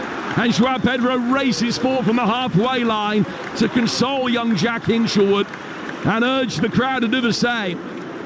But Brighton have missed their third penalty, and Nico Williams is coming forward now. Yeah, as I say, Sells has gone the right way, and he was almost waiting for the penalty to arrive, to be quite honest with you. Not enough pace on that ball to beat the goalie. Nico Williams has taken the penalty in each of the last 4 shootouts that Forest have played, and he's scored every time. He's going third, and if he scores this, Forest have the advantage. And he also stands motionless, surveys the task, and whacks it over the bar. Really important penalty to miss that one. He's just leant back on it. He's tried to raise it into the roof of the net, and just that is the danger of that. He's just got too much on it, and it's sailed way over the crossbar. Way over the crossbar looking at the replay. Diego Gomez comes forward to take the 4th one for Brighton. 2-2 after 3 penalties each. So both have missed. Hinshelwood has had one saved. Williams has missed.